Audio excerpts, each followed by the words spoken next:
Trophied up. Yeah. Hey, do yo. Trophied up. Yeah. Hey, do yo. Trophied up. Do your dance when the G's up. G. Spaced out. Got me geeked up. 10 toes on the west. Can I beat us? You cannot. Shining every time they meet us. Rack 'em up. Since 96. Been number one in LA. Something slight. That's the gist. Welcome to the Talking Galaxy live watch along. Today we got the LA Galaxy versus Vancouver Whitecaps, and I will be joined by nobody.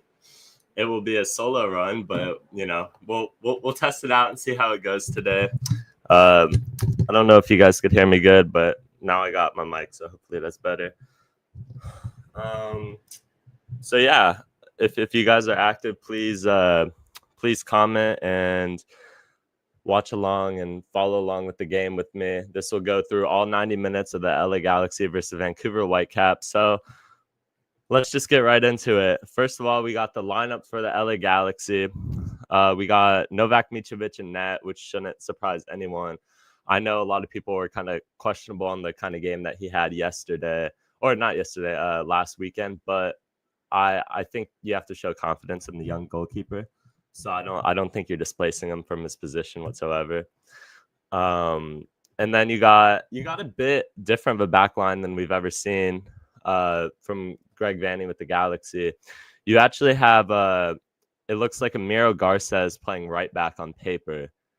Now I'd be very hesitant to say that Amiro Garces is going to play right back. I do not believe that he will actually be playing right back. My theory going into this game was that we were going to play more like a 3-back.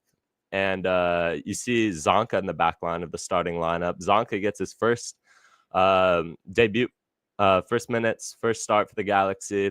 And I think he's a player to watch for sure. See how he shifts the back line from the traditional style that we've seen in the past. I'd be a little concerned if Zonka and Yoshida are actually the two center backs, because I think that they both provide veteran quality, but I don't think they have the pace to work together. So that will be to be determined. And then you have John Nelson in the back line. My theory is that this looks more like a 3-back, where John Nelson is playing more like a wide midfielder or a wing back. And the other wing back in this formation would be Diego Fagundes. Griffin and I were actually talking once the lineup dropped about what this looks like. And I believe that it's going to look something like a 5-back with Diego Fagundes and John Nelson as the wide midfielders, or like the wing back type. And then you have then you'd have Mitrovic in net, Zonka, Mai Yoshida, obviously the captain, and Amiro Garces as the back three. And then you have, or if you're looking as a 5 in the back, that'd be the 3 center backs. And then you'd have Diego Fagundes and John Nelson as the wing backs. In the midfield, you have Elijah Winder, who gets his first start for the Galaxy. Saw him play a bit last weekend. He was a player that a lot of fans were impressed with. The general consensus on the fan opinions poll that we ran after the game is that a lot of people were, he was like the bright spot for the Galaxy last weekend. So be interesting to see how he gets his first start. He's never, we've never seen him in a bulk of minutes for the Galaxy. How many minutes he gets, I don't expect him to go 90. Not because he's not 90 minutes fit. I think Marco Royce off the bench. Spoiler alert, Royce is not starting. And you have Lucas Sanabria in the midfield as well. Once again, not a surprise. As well as Edwin Cerrillo. They both play kind of a double pivot. I think this is where the game is won or lost for the Galaxy, is in the midfield, because I don't know the capability of the double pivot with Edwin Cerrillo and Lucas Sanabria, because we saw it in the first match day. It didn't really work out. So score predictions. Unfortunately, I do think this will be a 2-1 Whitecaps win, because I think this is a heavy rotation for the Galaxy. Obviously, as you can see, I'll continue to go through the lineup here. You got Gabriel Peck, obviously, and Miguel Berry up top. I'm not mad at that. I thought honestly, if there was a bright spot in last game, it was Miguel Berry. I know a lot of people like to hate on Miguel Berry because he's not a goal scoring striker. And there is a real conversation to be had about that, because when you think of the striker position, a lot of people are like, well, yeah, you're a striker, you should be scoring goals. However, I'm here to say that Miguel Berry plays a different type of role for the Galaxy. I think he's very different than anything we had with Dejan Joveljic last year, in the fact that he holds up the play, I think, better in some regards than Dejan Joveljic did. But I also think that, there's a drop off in the goal scoring. So I think you're going to be relying on Gabriel Peck to carry a lot of the weight. But Miguel Berry was very dangerous. He almost had a goal last game. So I wouldn't be surprised if he scored, to be honest. But I think the goal will come from Gabriel Peck. He's gonna this game. If you're looking, Griffin tagged this. This isn't mine, but Peck and Pray is basically the theme of this game. Is that Gabriel Peck is gonna have to carry this team on his back. So we'll see. I mean, he's capable of doing it. In my opinion, he's the best winger in the MLS. So, yeah, I mean, if you're a European scout and you're looking at this game, if he carries the Galaxy on his back, then absolutely, this is only going to do well for his stock. But that'll be interesting to pay attention to. And yeah, let's see some of the score predictions in the chat. We got a 1-1 prediction. I could see that. My original prediction was a draw before I saw this lineup. I think that a draw is very possible still. I'm a little hesitant. I'm a little hesitant to put any points on this game. Vancouver is a tough place to play on the road. Historically for the Galaxy. Obviously that wasn't the case last season, but last season that was very untraditional for the Galaxy. Obviously that roster is not this roster, and it's a lot different. So we got a 2-1 loss prediction. Yeah, I'm in the same boat. I don't know if we come out of this with any points. I'd be very, very pleasantly surprised if we do. So we'll see how that goes, and then we'll go through the reserves here for the Galaxy. You got John McCarthy not getting the start. They have more confidence in Novak Mitrovic than to bench him after one game. Julian Ade, I'm a bit surprised, honestly. If this is looking like a 5 in the back, the only reason I could see this being a 4 in the back is I think Ade would be starting in a 5 back. And obviously, John Nelson's won that starting spot, but I think Ade provides a lot more of a traditional wingback role than John Nelson does. I think John Nelson's very conservative defensively, and that's fine. That's just who John Nelson is. But, if you're expecting Julian Ade, or if you're expecting John Nelson to be that guy who's always involved in the attack, that's just not the case. That's not who he is. Interesting name on the bench is Harbor Miller, LA Galaxy Academy product. Harbor Miller is on the bench. You'll get to see him potentially make his first team debut, depending on the score. I think if the Galaxy are losing this game sizably, Harbor Miller probably gets his debut just to rest the guys ahead of Wednesday's clash with Herediana in the Champions League. You got Eric Zavaleta, I know, fan favorite. Obviously, just kidding. There's a lot of people who are not too pleased to see that name, Eric Zavaleta, but I mean, I'm not too bothered or concerned. You got Tucker Lepley. Our moderator, huge Lepley hive, Lepley Nation guy. So we'll see. We'll keep a lookout if Tucker Lepley gets any minutes. Isaiah Parente, Academy product. You saw him get some minutes last year. Honestly, if you're looking at a breakout player of last season, that could be Isaiah Parente. because he broke into the first team. He was not expected to break into the first team. And the reason I say that is because Tucker Lepley was largely expected to take the minutes that Isaiah Parente took last year. So was that a bit of a surprise? Yeah, honestly, but we'll see if he gets any minutes in this one. Marco Royce, like I mentioned earlier, is also on the bench. We'll see how Marco does. Obviously, did not have a good game last game. You don't need to hear it from me. You could hear it from literally any other Galaxy fan because it's a general consensus. Ruben Ramos Jr.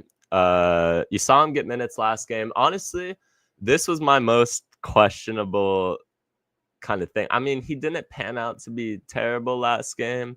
I don't dislike Ruben Ramos Jr., but when you're trailing 1-0 to San Diego, to bring in an academy guy is at striker, a crucial position in the attack is.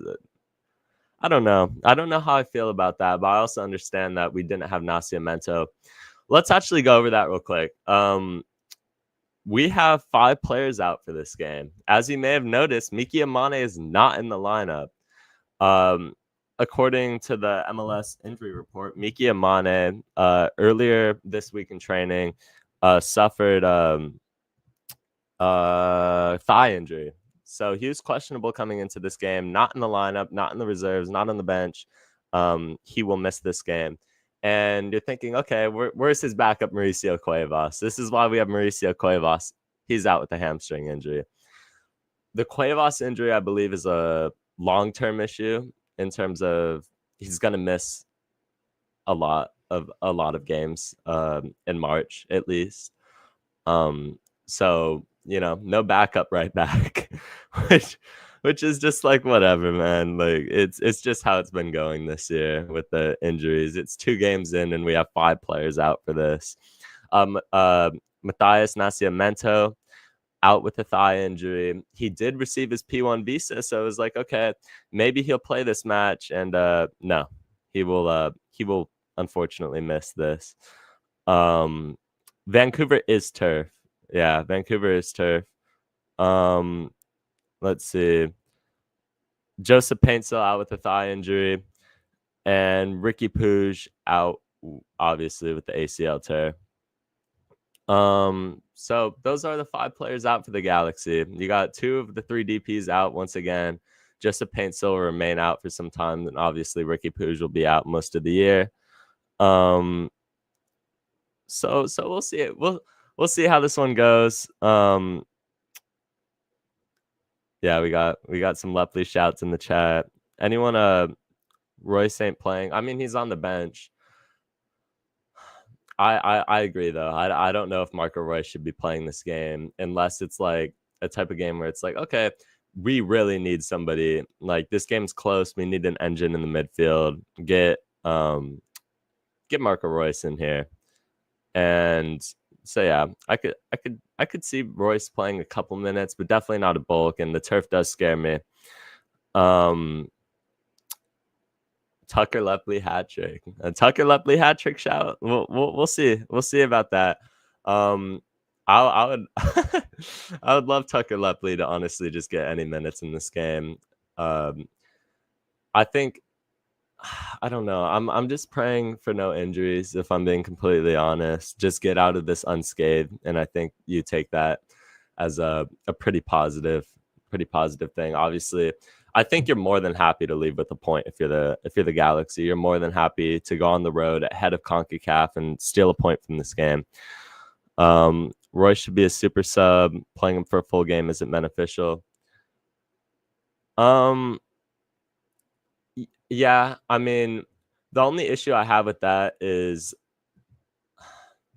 without Matthias Nascimento, you're having to rotate a lot. My ideal lineup, if you're taking Marco Royce out of the equation, my ideal lineup is the same back line with Miki Amane, obviously over Zonka, just pretty much the same lineup against San Diego.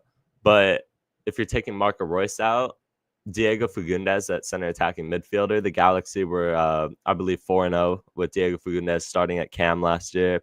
So he's very capable of playing Cam, but you didn't see it in MLS Cup. You saw the Galaxy pivot from that, which kind of surprised me, but obviously ended up being the right move. That's why I'm not the head coach of this thing. Let's see. Yeah, just shoot any questions, guys. Shoot any questions in the chat. Obviously, this is solo stream, so it's a bit untraditional, but you know, do we want to keep Peck on the right all the time? Yeah, I mean, you want to keep Peck exactly where Gabriel Peck wants to play, if I'm being completely honest. If he wants to play out right the whole time, let him play out right. You saw initially when he first came to the Galaxy, he played out left because Joseph Paintsil is naturally a right winger. So he was not in good form at the start of his Galaxy tenure. When the first couple of games Gabriel Peck played, he didn't really hit form, in my opinion. The game where I'm like, okay, I feel like this is where it all started to click with Gabriel Peck was the Galaxy versus Seattle Sounders. I think that the Galaxy versus Seattle Sounders, the home one where Gabriel Peck scored in a 1-0 win, was the first game where it really got started for Gabriel Peck. And so yeah, I think Peck plays out right the whole game. He's a winger. That's where he wants to play. So I don't honestly have an issue with that.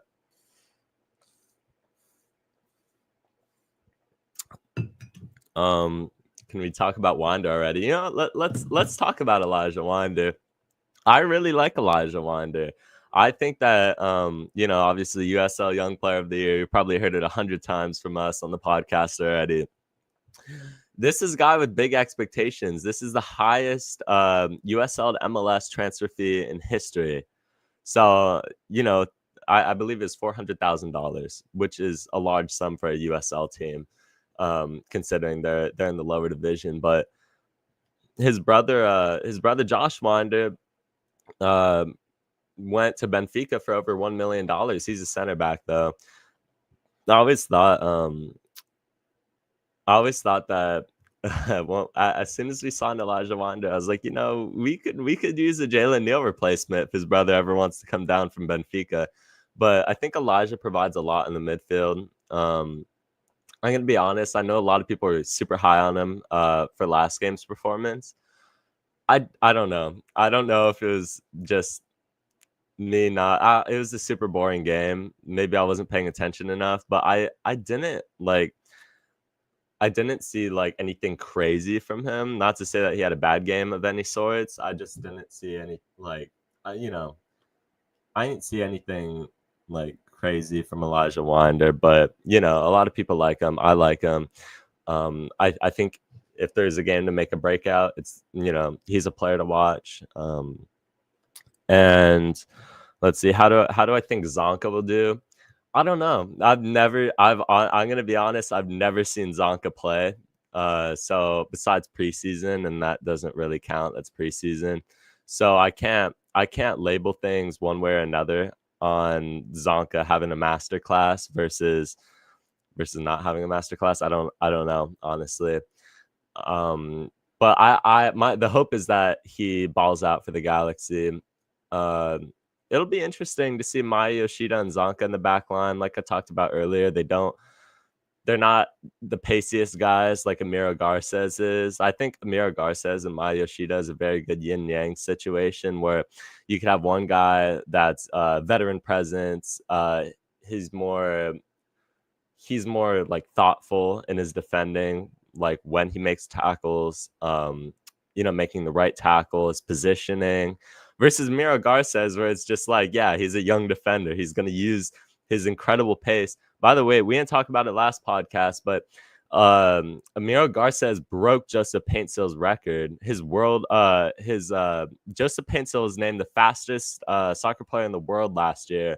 And Amiro Garces broke that speed record versus San Diego. So you're looking at the two fastest players in the world, Joseph Paintsil and Amiro Garces, on the same team, which is ridiculous.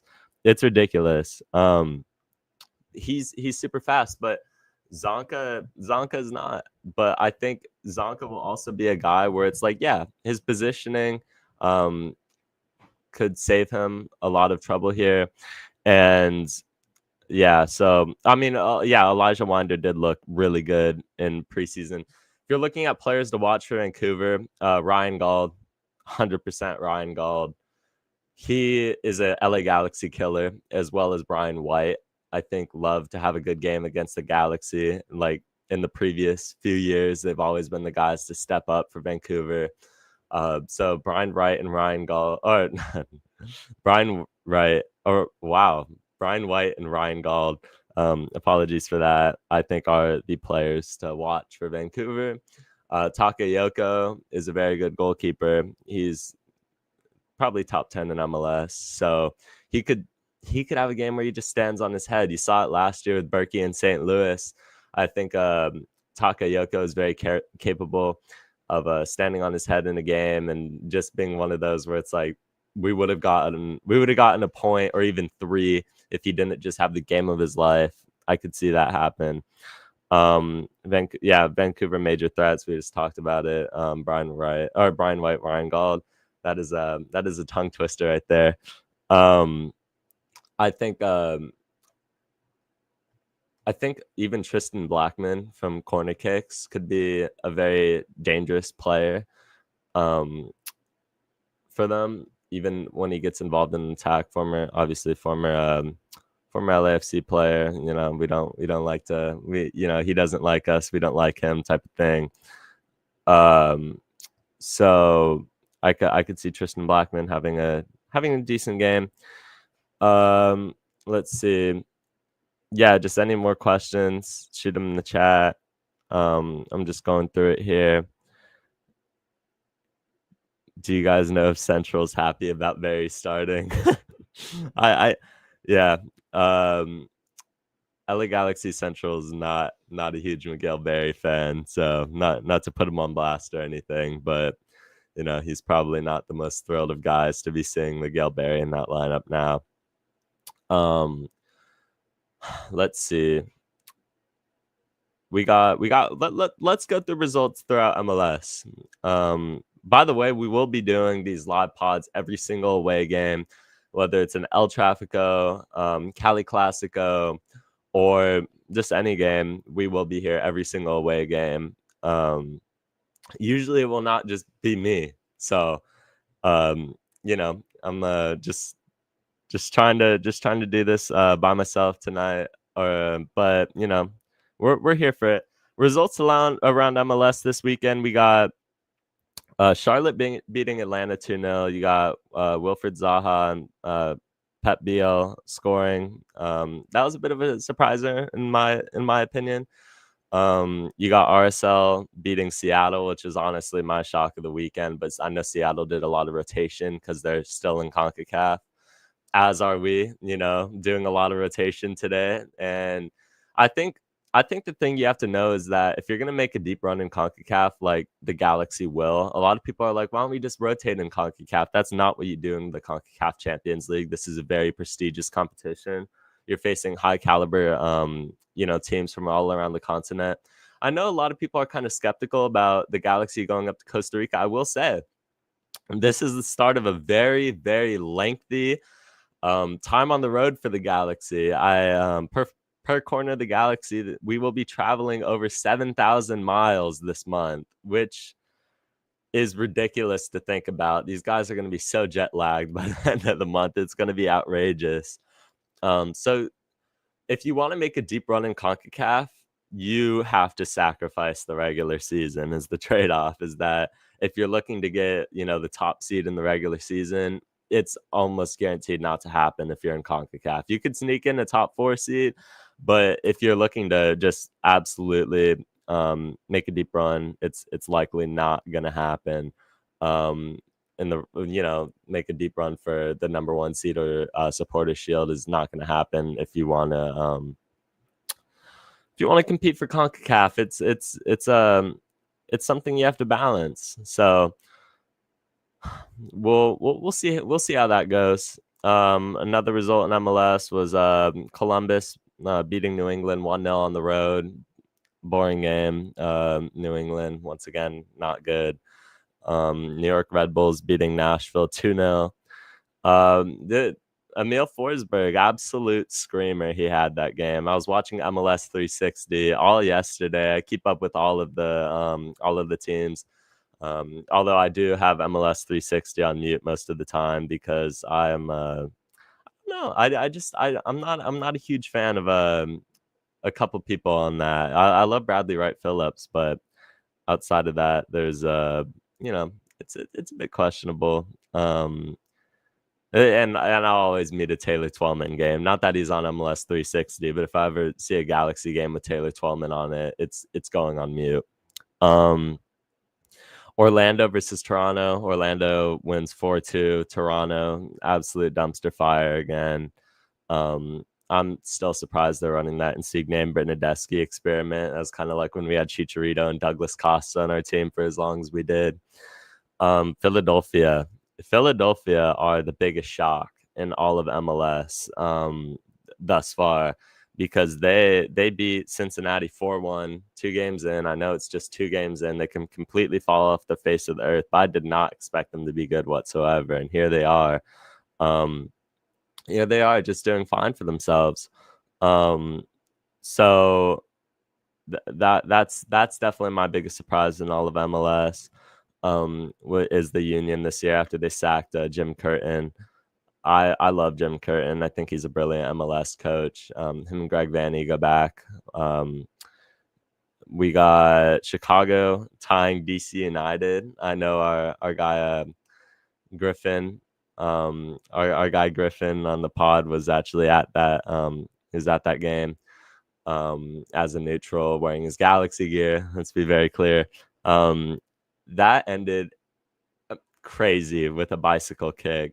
And yeah, so Chicago dropped 3 points right there to DC at the hands of the last kick of the game, just being an incredible bicycle, just unreal, absolutely unreal. Minnesota beats Montreal 1-0. San Jose beats Sporting Kansas City 2-1, and San Jose with Bruce Arena, former Galaxy head coach, Galaxy legend, our best head coach of all time, Bruce Arena. He's just doing the work. He's doing what he does. He just takes a team and, as small in poverty as San Jose are, and just turns them into elite MLS. It's unreal. Props to Bruce Arena. I don't like San Jose, but I could respect what he does. Colorado drew Dallas 3-3. Colorado blew a 2-0 lead, but still managed to salvage a point. Chivas USA beat New York City FC 1-0. Portland beat Austin 1-0 with a very late winner by David DaCosta. And finally, before this game, yesterday, the last game was San Diego draws St. Louis 0-0. It's a bit like frustrating, I would say, that we gave San Diego as many chances and goals as we did last game, because as you could see, they are not an elite goal scoring team. They're not going to be an elite MLS team this year.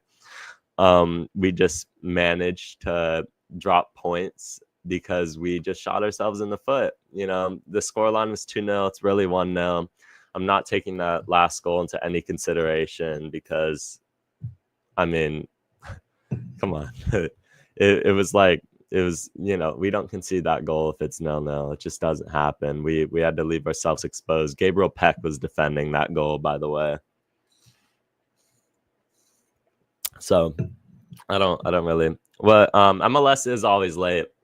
This game is supposed to start at 2:00, but it will not. It'll start at 2:10 because why not? Because MLS is like that. It still counts on the goal differential. That's fair, Sean. But you know what else counts? You know what counts more than goal differential is getting a point. So I don't mind. I don't mind the fact that you leave yourself more exposed. You take more risks in the attack, because obviously getting a point is a lot more important than losing one in the goal differential. It's like it is what it is. And also you're going to be the beneficiary of that. Because at points, Yeah, the 10-minute grace period. It's ridiculous. Like every serious professional sport will start almost exactly at the time that it's supposed to start at, barring like 2 to 3 minutes. Besides us. Yeah, 2 o'clock. 2 o'clock kickoff time will not kick off at 2 o'clock, because if it did, it'd be kicking off right now, and I could tell you for sure that it is not kicking off right now. I will pull the stream up right now though. Just says match coverage will start soon. Brilliant. So yeah, I'm pretty excited. Pretty excited for this one. Just excited to see some Galaxy soccer this weekend, and then obviously we have a lot of games coming up. Very busy March schedule. Hello Griffin, what is good? Galaxy last place right now. I don't know. I don't know why we're checking the standings after one game, but that is true. We are last place. That is a brilliant observation there. I was what concerned me more was when we're in 13th place, to be honest with you, because that gave me a lot of PTSD to last season. Standings don't matter. They really don't matter this early on, because if we win this game, we will be up to we'll be tied for 5th place if we win this game, and it's very not important. Sold our soul for the cup. Yeah, I mean the MLS Cup curse is very, very real for the LA Galaxy. You sacrifice everything to win MLS Cup, and including 8 of Ricky's ACL, and now you pay the ultimate price. So I'm seeing the Galaxy players get off of the team bus right now. Obviously, this is earlier footage. I'm sure they've already warmed up by now, and they're ready to come out for the national anthem. Let's see.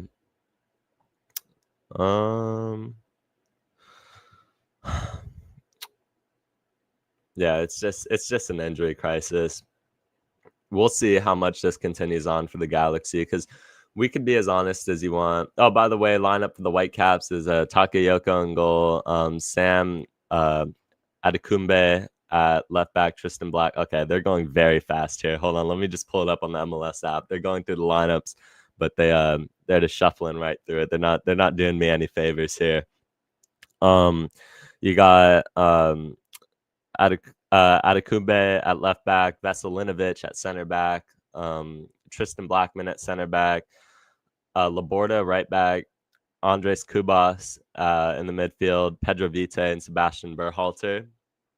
Very, very familiar with that Berhalter name.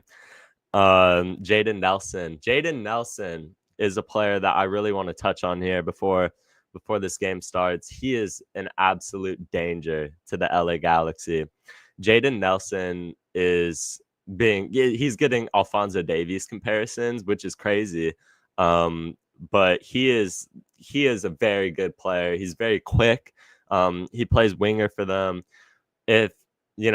If he's looking to make a breakout, the Galaxy have a target on our backs this year, because everyone knows that people are watching the Galaxy. People want to see us fall.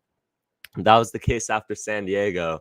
Look at the union between Chivas USA fans and San Diego fans after we dropped the San Diego game. And I get it from San Diego fans.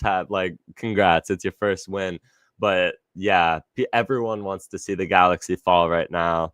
And we have a target on our back. And if Jaden Nelson wants to have a breakout game, there's no better game for him to do it against the defending MLS Cup champion. So that's going to be a handful for the Galaxy to deal with. Ryan Gall is listed as a winger. I wouldn't be surprised to see him play a bit more centrally than it suggests on this lineup graphic. And then Brian White up top, obviously.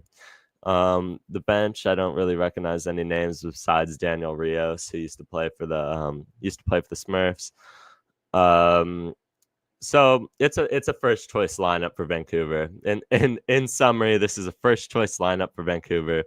However, there is a twist to this game. The Vancouver Whitecaps played midweek. They had CONCACAF. They played Saprissa at home Granted, they didn't have to travel, which plays to their benefit. They won 2-0 against Saprissa, and in their opening game of MLS, they won 4-1. So this is a team in form, but could they be a bit tired? We'll see. We'll see as this game goes along if legs play any factor in it. I think you'll see I think I'm scared to play the Smurfs. I mean, you should be. You should be, because this is a very different San Jose team than we've seen in a long time, to be honest. Uh this San Jose team's different. So, congrats to them on having a successful rebuild so far. We'll see how they progress throughout the season goes, but the Cali Classicos are once again a staple game, so that's exciting, honestly. That's exciting to see. Um, that's exciting to see how it plays out. This score graphic, once the game kicks off, it will have the minute and then it'll have the score, just so that we're live and we're up to date. And obviously, if anyone wants to book a hotel, it's right there as well. If you want to take the next 4 minutes to catch a flight to Vancouver, go ahead. Go ahead and buy a ticket and then book a hotel right there.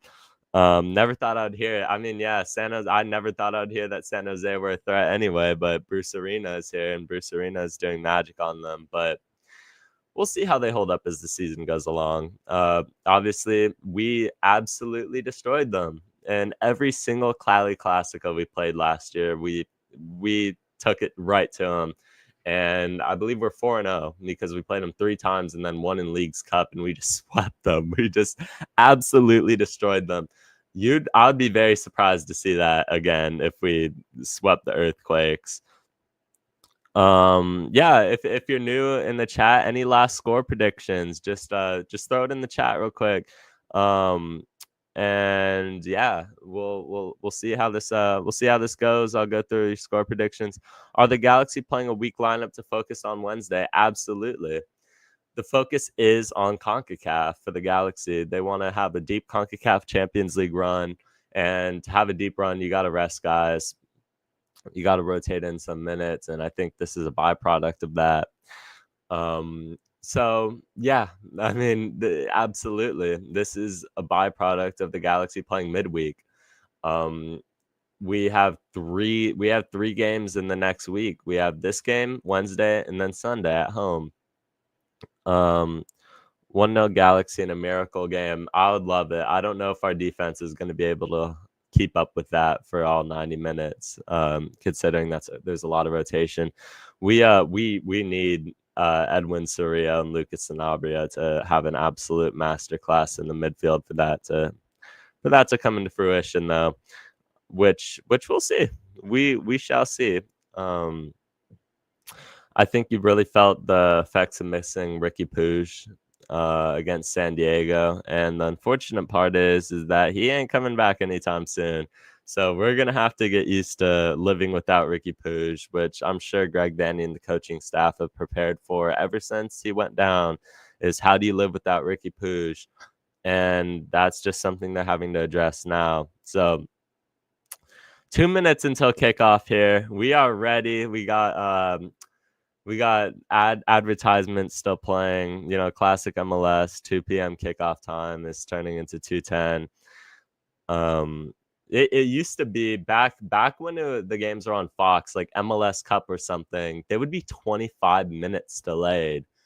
That blew my mind, how you could say that a game was at like 2:00 and then kick it off at 2:25. Because imagine being a neutral fan, like a casual fan who doesn't know much about MLS, and you're like, oh, I heard the championship game is at 2:00, and you click in at you're like, shoot, I'm late at 2:20.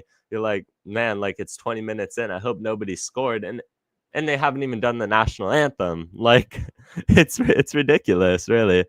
Once he expected to be back, I would say I'd probably say September on Ricky, early September or after Leagues Cup. Would be a very thoughts on Sunday's games. Well, we got this game, and then after this game is I don't know if that's what you're referring to. You could clarify if you need to. We got Houston Dynamo hosting Inter Miami for Sunday night soccer, and that game should be interesting. But they put it Sunday soccer for Messi, and he's not even playing, so that should be real interesting there to see how that goes. I would expect. I don't know. Honestly. I think the Dynamo win that, or at least get a draw out of it. Let's see. Sean predicts a 2-1 loss. We're on the same wavelength there, Sean. And is Tuesday's stream going to be a match preview? Tuesday's stream will be a match preview of both Galaxy versus Herediano and Galaxy versus St. Louis. So we're going to have to double down on that. There haven't been any discussions of doing 2 matches or 2 podcasts in a week. I don't know if people's schedules would work enough for that, but we are underway here from Vancouver. Galaxy take the kickoff. If you see me looking a lot outright, that is where the game is. Let me try to move it over a bit. Galaxy wearing the Rising kits for the first time. Debut of the Rising kit as I'm wearing here. Vancouver in white, and Takayoko on the ball plays it outright. The Galaxy are high pressing very well early on. Looks to force the throw in there, but yeah, okay. The referee is going to call a throw in for the Galaxy. So yeah, I'm just adjusting my screen here, but Elijah Winder on the ball now. I like the Rising kits a lot. I'm excited to see them debut here. Good interception by Maya Yoshida once again, just proving that his positioning is so key to his game. Yeah, the Rising jerseys look fantastic right now, by the way. 1 minute into this game. It is we do play in a dome in BC Place. So it says this game's 52 degrees. Not that that's like, anything cold like the Galaxy playing in Colorado this time of the year would be. But I'm sure it feels fine. It's in a dome. BC Place is a dome.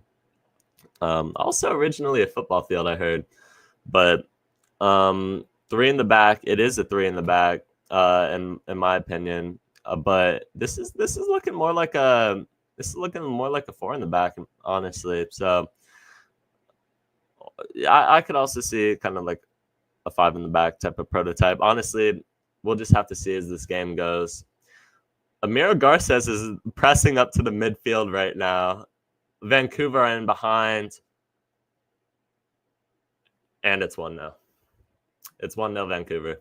And that is not how you start a football game. Yeah, I mean, Novak Mitrovic had no chance on that. They took it to the end line. They crossed it in for a tap in. It's Sam Adekumbe, their left back, who scored. He made the darting run all the way up top. And the Galaxy are already down here.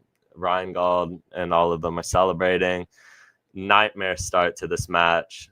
Just absolutely awful. It looks like, we just got caught out of position in the back line. There was just so much space in behind. Novak Mitrovic makes the save on the cross, but nobody's there. Nobody's there in the middle to recover, and Vancouver get an early 1-0 lead in this game. Absolutely. That's absolutely terrible. I think Elijah Winder got caught out of position there, but also I don't know if he's supposed to be playing center back. It doesn't look like this back line knows what they're doing whatsoever right now. So that's not a positive start to this game. Vancouver are moving the ball around very well. Looks like a foul in the midfield, but they're going to play advantage for Vancouver once again. Coming down the wing, you see Ryan Gauld in his winger position right now. I wouldn't be too hard on Elijah Winder there, because realistically he should not be having to play that high up, or that deep back. He shouldn't have to be playing a center back role, but here we are. win probability is already jumped up to 75% for the Whitecaps, which is whatever. I'm not too concerned about that. But that's what's on the screen. Ryan Gauld wins the ball back. Jaden Nelson inside of our box, dispossessed by Zonka. Gabriel Peck down the right wing. Yeah, I mean, you're going to see a lot of overreactions right now on Elijah Winder. I mean, it is what it is. We have to move forward with the rest of this game. The guy's played less than 45 minutes for the club. Let's chill on him a bit. This is his first start.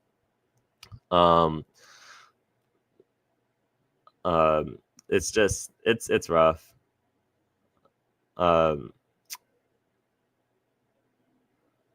Man, that's frustrating, because now for the rest of this game you're gonna have to chase and chase and chase, and that is the last thing the Galaxy need to be doing, because we're very well equipped to be a team that goes up and kills out the game. Because once we go up, we could hit 1, 2, 3, 4 instantly, like in a blink of an eye. The Galaxy will make a game go from like 1-0 to 2-0 to 3-0 to 4-0. But when you're down, that's not how it works. Gonna be a long game. How's this ref? I'm not very. Let me see. Oh, I recognize that referee. I'm not too like equipped in like making calls on referees, but he I mean, I don't recognize him, which I think is a good thing when it comes to referees, because if you recognize a referee like our good friend Ted Uncle in the past, now retired, that is not a good sign. Like, if you can put a name to the referee, I can't. I don't know this guy enough. Jaden Nelson's been very active for Vancouver so far. The cross goes into the box. Novak Mitrovic comes out for the ball. Novak Mitrovic is very different from John McCarthy in the terms that he's not afraid to come out for the ball. Once again, proves that there. Jesper Sorensen is the head coach for Vancouver this year. If you remember, Vanni Sartini in previous years got the sack this offseason after they flared out in the first round of the playoffs again to Chivas USA. Lucas Sanabria sprays the ball out right to Gabriel Peck, who plays back to Amiro Garces. Not much going forward, but Edwin Soria pings the ball.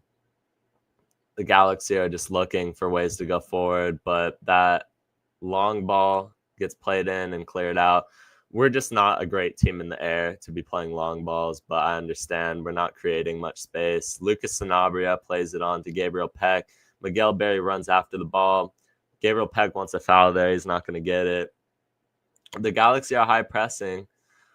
They're high pressing Vancouver, so I'll give them that. I think they're doing that well so far, but they're leaving themselves exposed in the back when it comes to leaving spaces in behind. So, yeah, I mean, this defense is confused right now, but it's to be expected when you can make a complete change from our previous system. Obviously, with the loss of Miki Amane, it's just something that has to happen, is make a change, because you don't have Mauricio Cuevas just to slot in.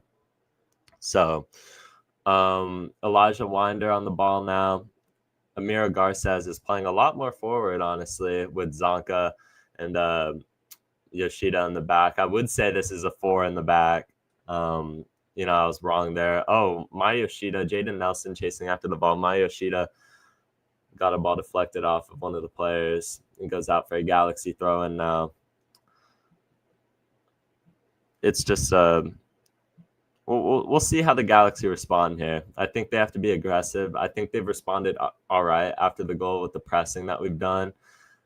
But I think we have to be better at winning duels right now, in terms of I don't think we can just be spraying the ball in the air. We're not a physical team. Do you think McCarthy plays in the game Wednesday? That's a very good question. Now, do you play McCarthy for the veteran experience? Potentially. We'll go over that on the podcast on Tuesday, if John McCarthy plays on Wednesday. So we shall see. But I would certainly understand either way. Because if John McCarthy plays, obviously you want veteran experience. This is Greg Vanney's fifth season as the head coach of the LA Galaxy. As the prompt comes up, I mean, obviously won the MLS Cup, so you can't ask any more from him. It's been a successful rebuild of the G's, but we'll see how he does in this fifth season with the club. Obviously, this year has been already more injury ridden than the entirety of last year was, so he's being tested a lot. As was 23. Yeah, I will be live the whole game with match commentary, first minute through the 90th minute, and probably a bit afterwards. We will be live. Barry slow. I mean, yeah, Barry's not the fastest guy, but he's also an aerial threat. I think a lot more than you see a guy like I don't know. I was gonna say Christian Ramirez, but I think the comparison's Dejan Jovalic in terms of being a better aerial threat, because Christian Ramirez is a very capable aerial presence according to advanced stats. So yeah, we'll see if McCarthy plays on Wednesday. I could see it go either way if I'm being completely honest.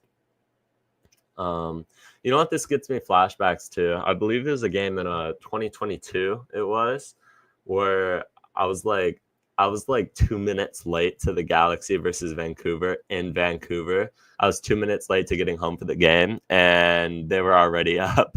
It's like, it's a mirror. Why is Ramirez not playing rotation? They wanna rest Ramirez for CONCACAF on Wednesday, expecting he gets the start then. So that's not incredibly shocking either. So we'll see how this develops. Vancouver playing out of the back right now. This team's really starting to just get into the rhythm of the match. Excellent ball by Vancouver, but you're not beating Amiro Garces with pace. Oh, that was not a great pass back, though. Novak Mitrovic deals well with that and sprays it up to Diego Fagundes, who loses the aerial duel. Lucas Sanabria is looked a lot more lively than he looked last game. He's looking a lot more active, a lot more physical, a lot more dominant presence in the midfield, which is what you wanted to see out of him. It was a good job catching up by Amiro Garces, though. Just a complete pacey center back. Vancouver has their entire team in our half right now. They're trying to work their way up. Play it to Ryan Gauld, who has plenty of space, plenty of time. Vancouver sprays it into the box. Galaxy trying to deal with it. Edwin Cerrillo recovers. Excellent job by Edwin Cerrillo right there. Recovers the ball for the Galaxy. Sprays it out wide to Diego Fagundes, and we have numbers here. It looks like a 4-on-4 for the Galaxy if they can go quick. Lucas Sanabria plays it out to Gabriel Peck. Gabriel Peck still on the ball. Sprays it more out wide than he probably wanted it to go. Plays back into the midfield with Elijah Winder, and we're just going to play back to Garces. The Galaxy being very patient here in the attack, as we do with Greg Vanney tactics. We're very patient. We're very composed. But now you see Gabriel Peck work it down the wing. Plays it back to Amiro Garces, who, definitely is playing the right back position today. Very capable with the speed that he has to play right back, but we'll see how that one develops over the course of the match. He's, I guess if you're filling out a depth chart, he's our third string right back, because we've seen now without Yamane and Cuevas that he's the one who slots in. Novak Mitrovic playing it out the back to John Nelson. He patiently works it back to Maya Yoshida, and now back to Novak Mitrovic. Zonka on the ball now. Playing it slowly up the midfield. Elijah Winder. Winder out wide to Nelson. Nelson has space to run into right now. Nelson has plenty of space. Diego Fagundes now on the wing. Diego Fagundes lofts it in. Cleared out by Vancouver. That was a good look right there for the Galaxy. I think we're having a lot more space than we perhaps expected. But Ryan Gauld on the counter attack. This is where Vancouver are dangerous. Jaden Nelson running down the center. Jaden Nelson. Amiro Garces on it. Jaden Nelson. Great save by Novak Mitrovic. Wow. That should have been 2-0 Vancouver Whitecaps. Jaden Nelson tries to take it back past Novak Mitrovic and round him. Excellent job by Novak. Now Miguel Berry, and behind Miguel Berry, Takayoko comes out and deals with it, and it's a foul. It's a foul on Miguel Berry. Miguel got some of Takayoka's leg there, but what a save by Novak Mitrovic. That's why he's in. That is why he's in the game. Excellent. That is why he's the number one guy. The Galaxy put faith in him. Jaden Nelson, Amiro Garces slipped on the ball, and Novak Mitrovic comes out, makes himself big, and does very well to get on the ball there. Wow, excellent job by Novak Mitrovic. Just what a save, man. This is very dangerous. The Galaxy are very prone to getting just slammed on the counterattack. Here we see we win it in the midfield. Gabriel Peck on the ball now. Just plays it back to Zonka. Gabriel Peck is moving more in the midfield right now for some reason. Looks like he's being a bit more inverted. Now he finally goes back to the wing. Him and Sanabria had a bit of a interplay there. Yeah. I know a lot of people are hard on Novak Mitrovic after the San Diego game, but just props to him, man. You cannot complain after that. That was just absolutely brilliant. We're almost an hour into the stream now, so this will probably be the longest stream on the Talking Galaxy account until next live, of course. But the Galaxy, once again, just trying to build out of the back. Lucas Sanabria. Building out of the back scares me a lot because I feel like we lose the ball. I mean, it's Vanny's system, so these players are very well equipped to play within that. But I think, as you saw last game, if you make one mistake when you're deep in your own territory, like the Novak Mitrovic to Amiro Garces, it could be, that could be a goal just in a blink of an eye. So that's certainly something to look out for. Wow. I mean, just that's an early shout potentially for save of the season. Absolutely should have been 2-0 Vancouver there. The Galaxy are playing with fire right now. It's just the counterattacks, because you saw that came off of a play where we had very good possession. Peck telling Sanabria where to be is pretty alarming. Yeah, I mean, Peck's a competitor, though. I don't think it's anything like toxic. I think Sanabria is just still getting adjusted to the game, and Sanabria, a yellow card right there for the Galaxy. Looks like it will be issued to Gabriel Peck, actually. Speak of the man. Gabriel Peck receives a yellow card for a foul in the midfield on Tristan Blackman. Yeah, I mean, that's just... Is Yamane injured? Miki Yamane is injured. We went over that earlier in the stream. He suffered it was a thigh injury in training. So, yeah, you see right there, got a yellow card for Gabriel Peck. My G's, at least we could get first place on side-to-side passes. I mean, yeah. I've seen it a lot this year where we'll have something progressive and then we'll just play it directly back. Oh, that's dangerous from the Galaxy. Ryan Gauld on the wing. Oh, Brian White almost got his head on that. It's just a little overcooked from Ryan Gauld. That was not a yellow. I mean, it was a bit intentional. I think a yellow is harsh 18 minutes into the match to issue that to Gabriel Peck, especially on his first foul infringement. Definitely a foul, but a yellow card is a bit harsh. I just think he didn't have, any intention of really playing the ball there. He's more just trying to disrupt them. Zonka chasing after the ball. Gabriel Peck on the ball again. Lucas Sanabria playing. Diego Fagundes in the midfield now. The Galaxy have a switch on here. John Nelson with plenty of space. Has options in front of him. Peck dropping back into the midfield again. Lucas Sanabria loses the ball. Ryan Gauld. Vancouver have numbers here. Once again, Jaden Nelson. Can he find Ryan Gauld? Great interception there. Zonka ends up recovering it. Gabriel Peck out wide now. Vancouver recover. It's just a bit sloppy right now. Yeah, foul, of course. I mean, it is to be argued if it's a yellow or not. I mean, Gabriel Peck's not a guy who concerns me on getting a red. Knock on wood there.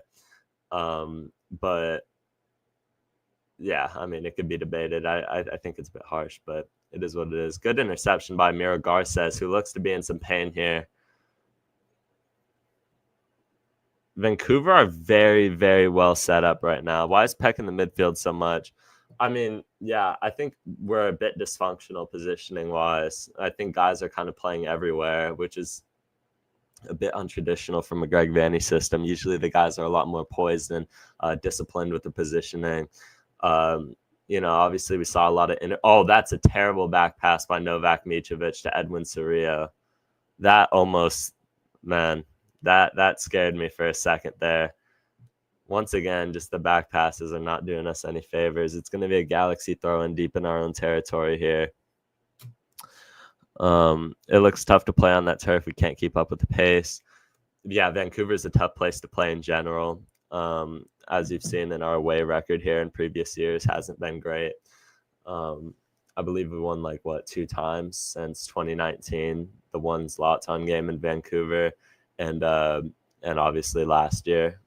It was just last year. We were just incredible last season. Aerial duel in our own territory. Elijah Winder does well on that one. Vancouver now playing out of the back through Takayoko. Sanabria stinking it up. I don't know. He's been more active. Last game he was kind of invisible. He didn't have the best of games, but it is only 21 minutes, so a lot can change throughout the course of 90. Jaden Nelson out wide for the Whitecaps, threatening the Galaxy in their own territory here. Jaden Nelson working on John Nelson. Sprays it into the middle, and there's nobody there. That is not close to anyone. At halftime, we will go over... CFC Michael said Sanabria stinking up. If CFC Michael says it, then it has to be true. Yeah, no. I'll give it a bit more time on Sanabria. Edwin Cerrillo recovers the ball deep in our own territory here. Zonka once again. Zonka's been very present on the ball. He's been playing it out of the back a lot. He's been a good piece in that regard. Diego Fagundes now. Diego Fagundes on the wing. Fagundes has looked a lot more lively, and my stream is cutting out. That is a foul. No, really. That's interesting. Okay. No foul call there. We're not gonna get the benefit of that. Okay.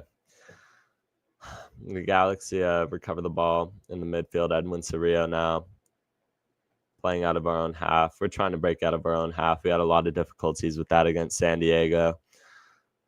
Saying that again here because whenever we try to build up, we'll just launch a long ball. What's it going to take for Novak Mitrovic to not be a starter? Probably a good spell of games where he's just making ridiculous mistakes. However, he made a great save here, and the first goal is not his fault. He actually did everything he could on the first goal.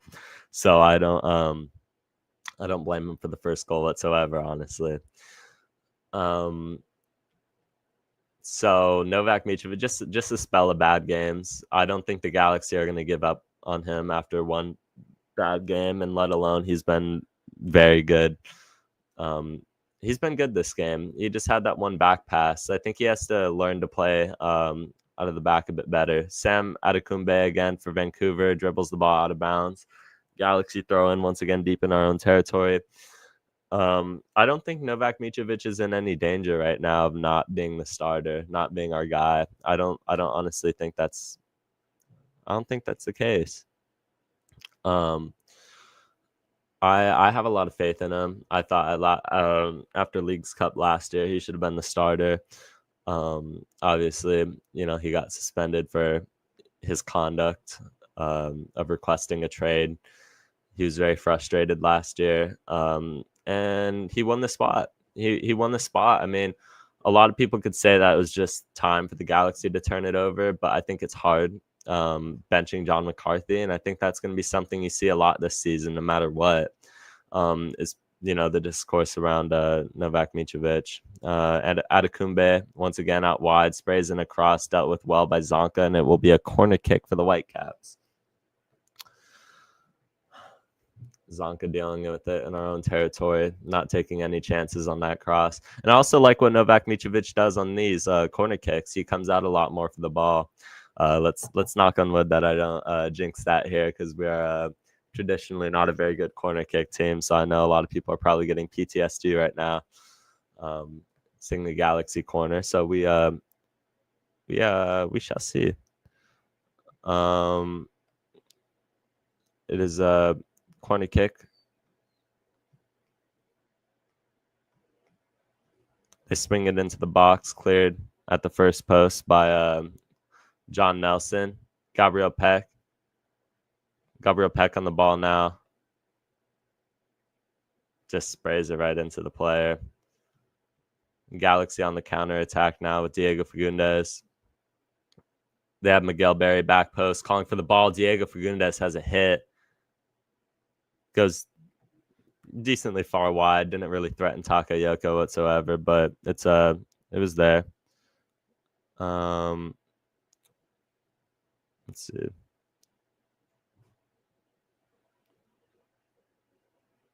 Alrighty. It will be a goal kick for the Whitecaps now. See the stats right here of Edwin Cerrillo, 26 passes already, leading the team, and then Sebastian Berhalter with 18. The Galaxy are a very possession-based team where you'll see the stat after the game and be like, wait, we had a lot more possession. How are we trailing here? But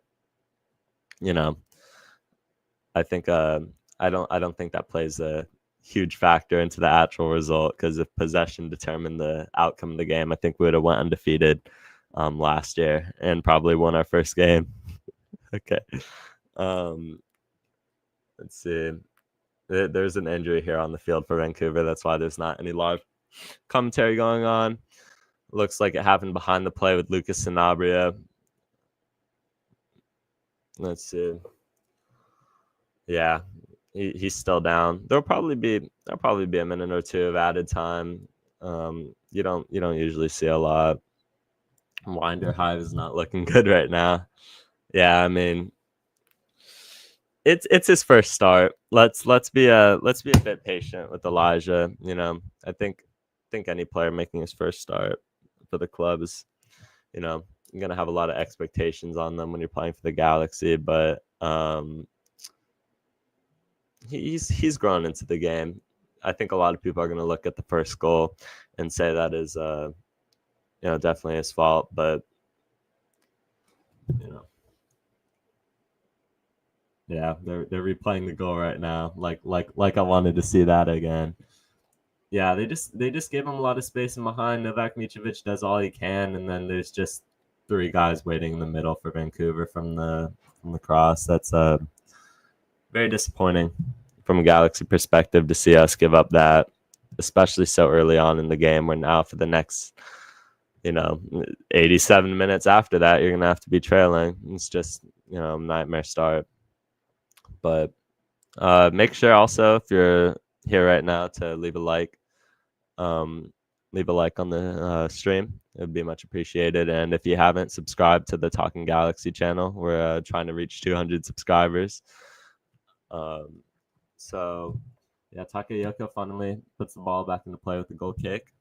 Elijah Winder now plays Gabriel Peck, almost hits him in behind. Diego Fagundes still. Miguel Berry's making a run. Sprays it out wide to Gabriel Peck. Sanabria is playing a lot outright right now.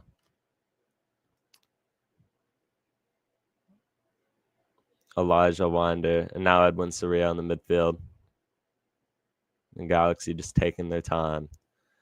We have everyone in Vancouver's half right now, every single player besides Novak Mitrovic. We are progressively attacking here, but just got to be patient on the ball. Maya Yoshida out wide to Garces. Now the Galaxy look like they're playing a 3 in the back. It looks like they've shifted to Diego Fagundes almost as a wing back. See how that holds up over the next couple of minutes. We'll have some halftime analysis in 15 minutes, as well as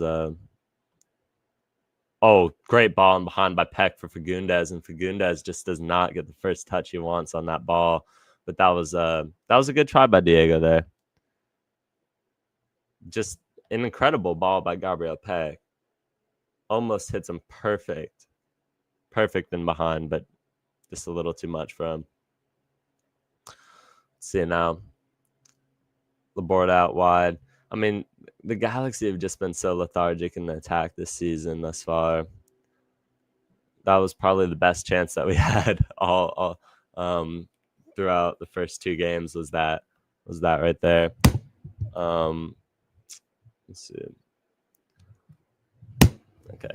My microphone is not cooperating with me right now. Fagundes is not a left wing.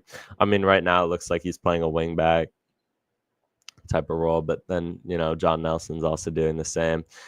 I heard an argument earlier this week that maybe Diego Fagundes playing winger is not the move, just because of how MLS wingers are probably a lot more. He's not the traditional MLS winger per se, but you see Gabriel Peck go down the wing now. Takayoko slipped. Gabriel Peck hits a shot and off of Tristan Blackman for a corner kick. Are we not getting the corner there? That's unreal. We're not getting a corner kick. That was very obviously a corner kick. Substitution for Vancouver. One of their players comes out with an injury. That's actually crazy. That was a very obvious. Yeah, it's Adekumbe. Ocampo's coming in for Adekumbe right now. That's actually outrageous that's not a corner kick for the Galaxy, but whatever, man. Ryan Gauld out wide now. The player just entered the match is on the ball, and now we're going back to Tristan Blackman through the middle to Gauld. Gauld's just so shifty. He's incredible at what he does. Amiro Garces dispossessed, but that is very blatantly a foul on Ocampo. It's going to be a Galaxy free kick from deep in our own territory. Let's see. Galaxy playing out of the back now. Zonka. I think Zonka's looked okay in his first start so far through 32 minutes of the match, which isn't a great sample size, but he's looked solid. I like what he does on the ball. That being said, that was not a great position to put John Nelson in. Now the Whitecaps have recovered in the midfield. Let's see.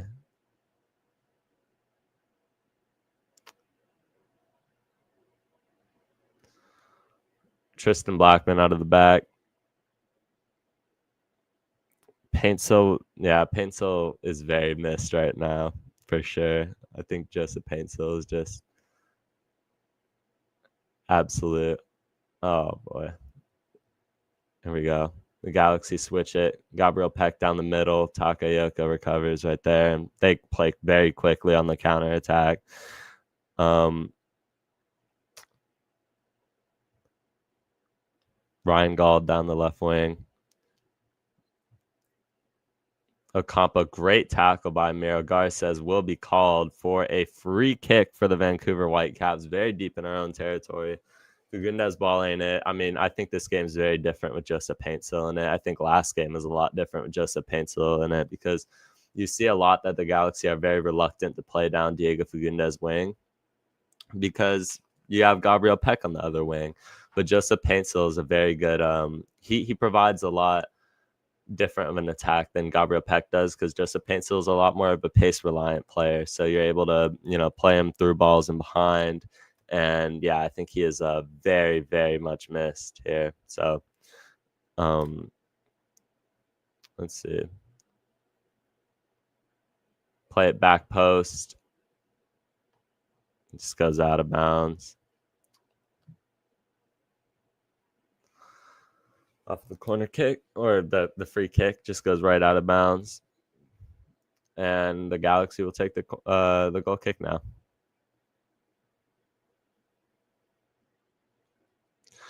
Novak Mitrovic playing out of the back.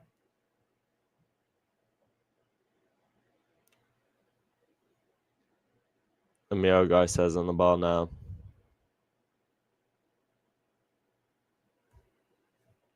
Galaxy just very slow in possession, but now Sanabria is breaking through the midfield, and the Whitecaps player needs a yellow there. Yeah, yellow card for the Whitecaps.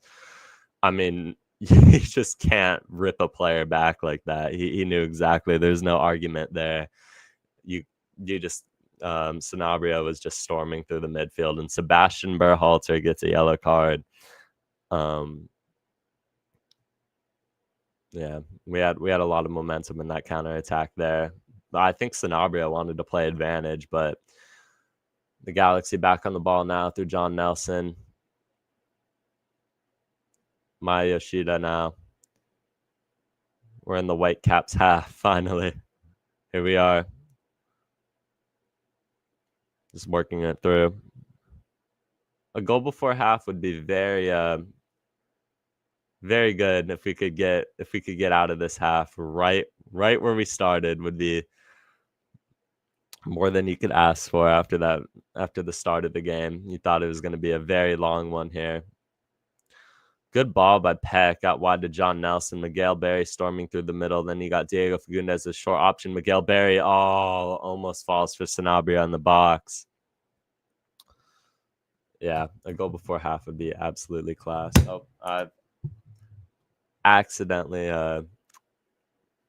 stopped my stream there, but we are back with the deep throw in inside of the Whitecaps half. With Paintsil in this game, Peck isn't being double team. I think that is we went over that on the podcast on the San Diego review on Tuesday. That was a huge issue. I mean, I think you saw them just double press Gabriel Peck a lot against San Diego. And I think that laid the blueprint out for teams on how to defend against the Galaxy. Because if you're defending against the Galaxy without just a Paintsil, you just double Gabriel Peck, and we're going to have to play back. That being said, he is being double pressed right now, and it forces a turnover from Tristan Blackman, who makes a terrible back pass. And we're here in the right wing right now. It's a net cam. No, the stream didn't go out. The stream did not go out. It was my stream of the game. We're playing enough. What do you mean we're playing enough? I'd like some clarification on that. I don't think we're playing necessarily terrible. I think we've had our fair share of chances. Another deep throw in for the Galaxy right now. Lucas Sanabria is trying to take it quickly. Miguel Berry now. Let's get a live Berry forehead cam. Zonka. Galaxy just trying to possess the ball, string together some passes in the midfield, find the open spaces in behind the Vancouver Whitecaps back line. But the Whitecaps are very well equipped right now to be able to defend the Galaxy. Elijah Winder. Winder plays to Miguel Berry. Miguel Berry. Takayoko comes out. Peck has the open net. Peck scores. 1-1. Let's go. Gabriel Peck gets the first Galaxy goal of the campaign. Hits the celly. Let's go. 1-1. We are right back into this game. Wow. That's great play by Miguel Berry to contest that ball from Takayoko. Lovely stuff by Gabriel Peck for the finish. very calm and composed. Miguel Berry chases down that ball, takes down a Whitecaps defender. Just an easy finish for Gabriel Peck. Lovely. First goal of the 2025 LA Galaxy campaign goes to Gabriel Peck. Wow. We are back in this one. Right before half, too. We're talking about it. We needed a goal before half. This is it.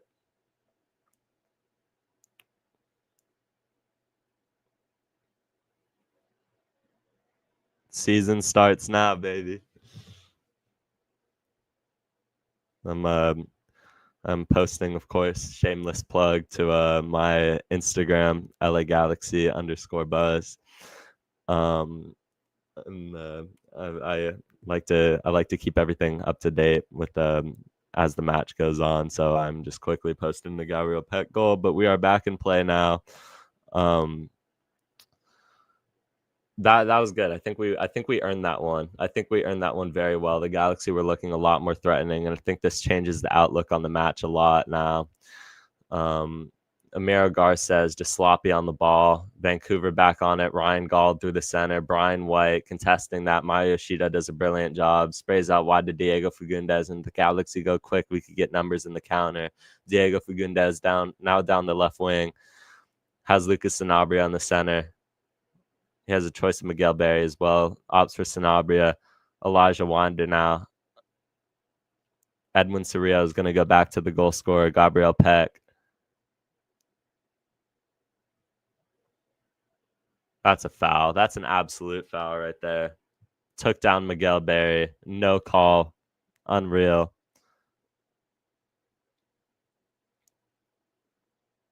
Lovely. Just lovely by the Galaxy. Another yellow card, though, is going to be dished out for a foul in the midfield. And there's a scrap breaking out. There is a scrap, everyone, between these teams. It is getting heated after the yellow card. A lot of pushing and shoving in the center. Jaden Nelson, John Nelson getting into it. Diego Fagundes looks very mad, as well as Lucas Sanabria. We got the whole team. And then you just have Gabriel Peck off to the side. But, wow. Let's see. Yeah, that was my prediction. I did pick Gabriel Peck to score. I mean, it's a peck and pray game, and that still holds up right now. We needed that so badly. I don't remember going that long without a goal last season. And here it is, Edwin Cerrillo, on the receiving end of that yellow card, by the way. A lot of pushing and shoving, but nobody ends up getting carded for that in the center. They're just replaying the scuffle right now. But yeah, Cerrillo, the receptor of that, is gonna have to play a bit more cautious on that yellow now. But you got the Whitecaps back on the ball through the wing. Galaxy recover. Lucas Sanabria. They're going to call a foul for the Whitecaps in the midfield. I mean, and then they play it quick. That was an interesting decision by the Whitecaps right there. Novak Mitrovic has no issue recovering that, and we are working it once again out of the back. Let's just go through that Gabriel Peck goal again. Man, Miguel Berry chases down the ball, does an excellent job. Takayoko thinks he's going to get it. Oh, that is a bad ball by Novak Mitrovic. Jaden Nelson recovers, and then Elijah Winder wins it in the midfield. Good recovery by Winder, but not a good ball to Cerrillo. Whitecaps right back on it. Jaden Nelson's wide open, and they just miss him. They just missed him. That was a very, very poor pass by the Whitecaps off of it. But going back to the Gabriel Peck goal, he just Miguel Berry chases down the ball. Takayoko thinks that he's going to get to it, and he doesn't end up getting to it. Miguel Berry does enough to be able to center the ball, and Gabriel Peck's right there. And at the point, Takayoko is well out of position, and Gabriel Peck just does what he needs to and slots that one away. So just a good look from the Galaxy right there as we get our first goal of the 2025 season. And I'm honored to be the one live streaming the first goal of the year. Oh, that is a foul. leveled Gabriel Peck right there. Foul, set piece, in good position for the Galaxy. Here, right before halftime, it's the 44th minute. Gabriel Peck stays down. Just a reckless challenge, honestly, by Vancouver. He just stabs right into that, just stabs into the ball. I mean, that's just a Sunday league play. He should honestly get a card for that. Got Peck right in the ankle right there. Andres Kubas is not going to receive a yellow card for that. 45th minute now. It is the last moments before halftime. As soon as halftime kicks off, I will be I'll quickly go downstairs to get some water, and then we will be right back with the halftime analysis. Here we are, though. Diego Fagundes will take the set piece. We'll cross it in the box of the Galaxy. See how much added time they give here. 2 hands up. Whips it into the box. Maya Yoshida plays it into the center. Miguel Berry recovers. Garces has a hit! Oh, that doesn't go that far wide. Oh, I think that takes a deflection as well. Corner kick for the Galaxy. Amiro Garces almost gets on the score sheet right there. Maya Yoshida plays it into the center. Miguel Berry sets it right up for Amiro Garces, and that's just wide. That is just wide. So close right there for the Galaxy to put themselves up before halftime. Now Diego Fagundes off the corner kick. 4 minutes of stoppage time here in Vancouver. Diego Fagundes whips it into the box, floats it in. Amiro Garces again. 2 Whitecaps on him. Jaden Nelson recovers. It's Vancouver have a lot of numbers. Oh, lovely recovery by Amiro Garces. That's brilliant right there. Just uses his pace to recover the ball. He looks to be in some pain as well, but man, where would we be without Amiro Garces? You saw a lot last year before he had really broke into the team when we had Jalen Neal and Maya Yoshida starting, that we struggled a lot. But ever since Amiro Garces came in, he's been great. Jaden Nelson working down the wing for Vancouver. That will not be a foul. He obviously tries to embellish the contact there to draw something very deep in Galaxy territory. The referee's not falling for that one. Edwin Cerrillo sprays it out wide to John Nelson now. John Nelson working down the wing. Diego Fagundes now. He has Gabriel Peck. Peck wants the ball. Lucas Sanabria gets it out wide to Peck. Peck has space.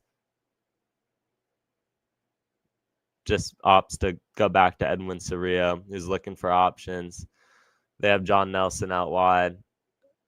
But we're going through the center with Elijah Winder, and the Whitecaps are doing very well at pressing right up the middle, being able to clog up the middle and then apply a high press as soon as the Galaxy get on the ball. John Nelson now. Elijah Winder. Winder goes out wide to Peck. Peck. Now Diego Fagundes. Edwin Cerrillo crosses it to John Nelson. John Nelson heads it into the center, cleared out by the Whitecaps. John Nelson dueling with the Whitecaps player. They have Jaden Nelson. They have numbers if they go quickly. Whitecaps play it right back out wide to Jaden Nelson. Nelson looking for options in the box. He's going to whip it in. Ocampo. Good clearance by Maya Yoshida. Wins the aerial duel. That was a must-have for the Galaxy, or that was going to be dangerous territory. Brian White's always a danger on these crosses for the Whitecaps. Just make sure that they have him covered in the center. You see Ryan Gauld in the box. Jaden Nelson just dribbles it out. just loses control of the ball there. And we have 1 more minute until halftime. Goal kick, Galaxy. Next match, obviously in the MLS regular season, being against St. Louis. Kickoff at Sunday, 4 p.m. our time at Dignity Health Sports Park. But Wednesday first is CONCACAF in Costa Rica, which should be a very exciting and interesting one for the G's. Novak Mitrovic takes the goal kick. Miguel Berry goes up for it. Whitecaps end up recovering that one. Jaden Nelson's been very active for the Whitecaps this half. There you go. Earns a free kick. This is going to be the last play of the half. See if the Whitecaps can make anything out of it. Here we go.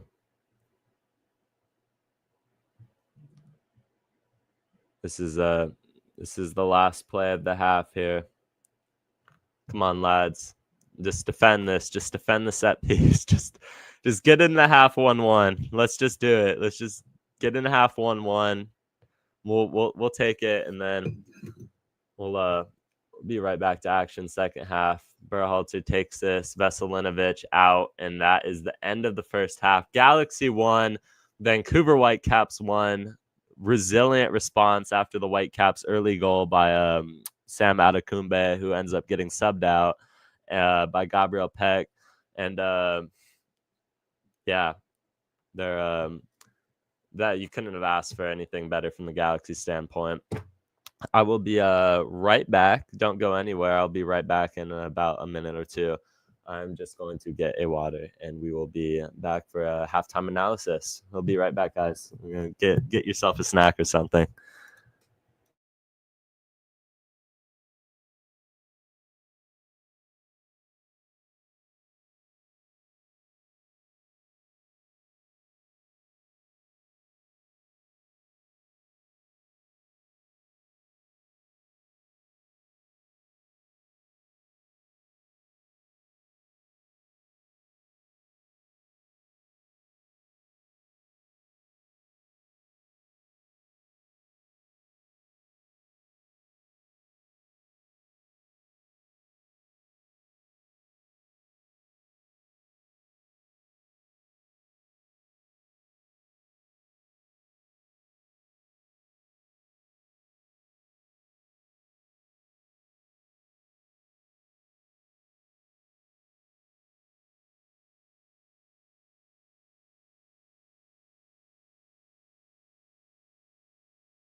We are back for the second half.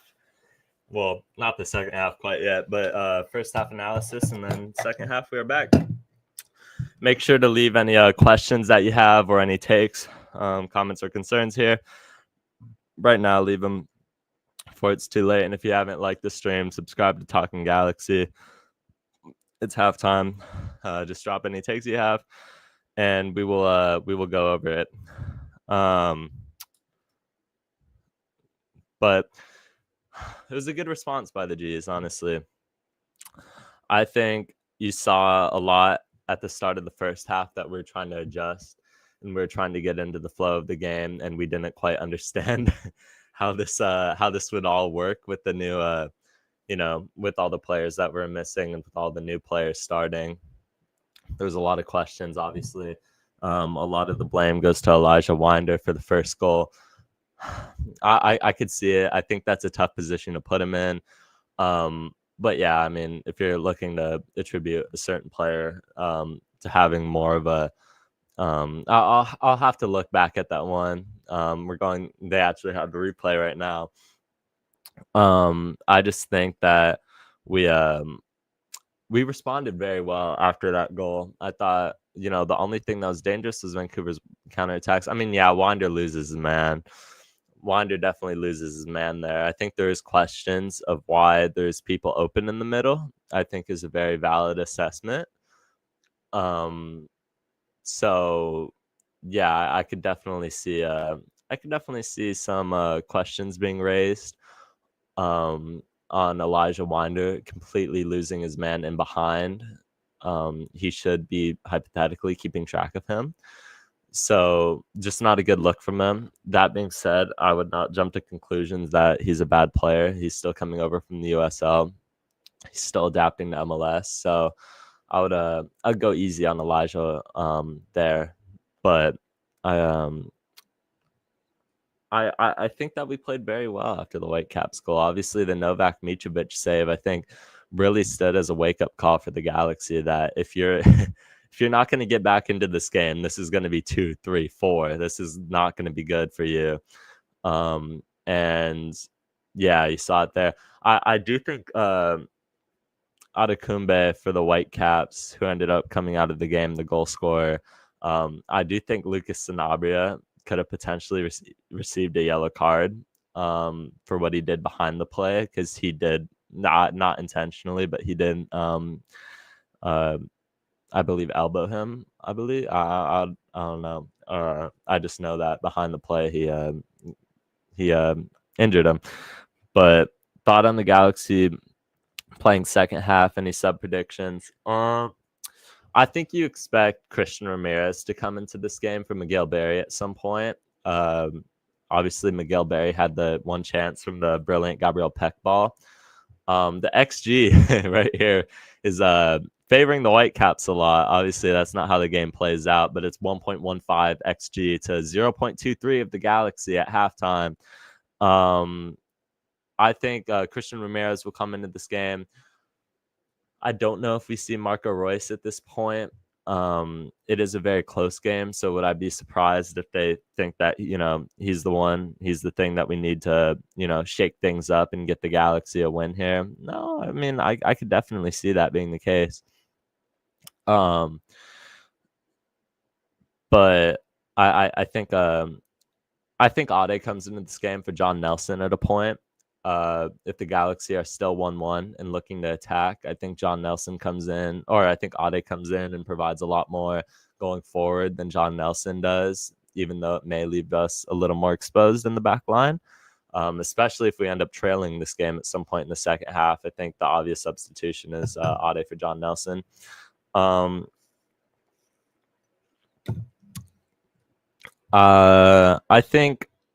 I think Ruben Ramos Jr. could come into the game if they want to preserve Christian Ramirez or change to something. If they want to go to something, if they want to preserve Marco Royce. If Royce doesn't play, Ruben Ramos Jr. does. I think he comes off the bench. So far we got Ade. I think will come in probably first. It'll probably be Ade and Christian Ramirez. Obviously Ramirez for Barry and Ade for Nelson. And then Ramos Jr., I think will come in for maybe Sanabria, you could see, if they want to preserve Sanabria for midweek. Because you also have to remember that we have to, we can't deplete these guys. You bet the Galaxy to win. I mean, we were the underdogs, I believe, going into this match. I mean, as we should be, with the rotation that we're expected to do. So that's I mean, the goal is a Galaxy win. My prediction was a 2-1 loss, so hopefully that does. I hope I'm wrong. But we shall see going into the second half now. We got an interesting one brewing in Vancouver. I think this game is a lot perhaps closer than people expected. I think both teams have kind of had, I think we've had better possession of the ball, but I think that they've had more of the chances as reflected in XG.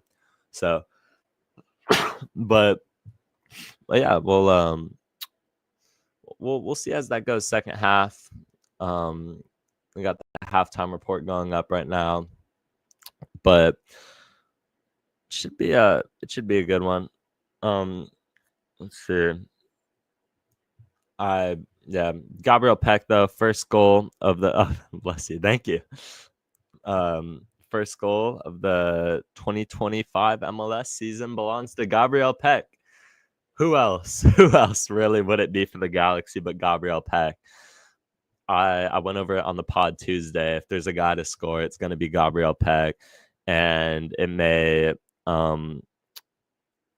it may seem boring, but I mean, he's the guy who's going to carry this team on his back.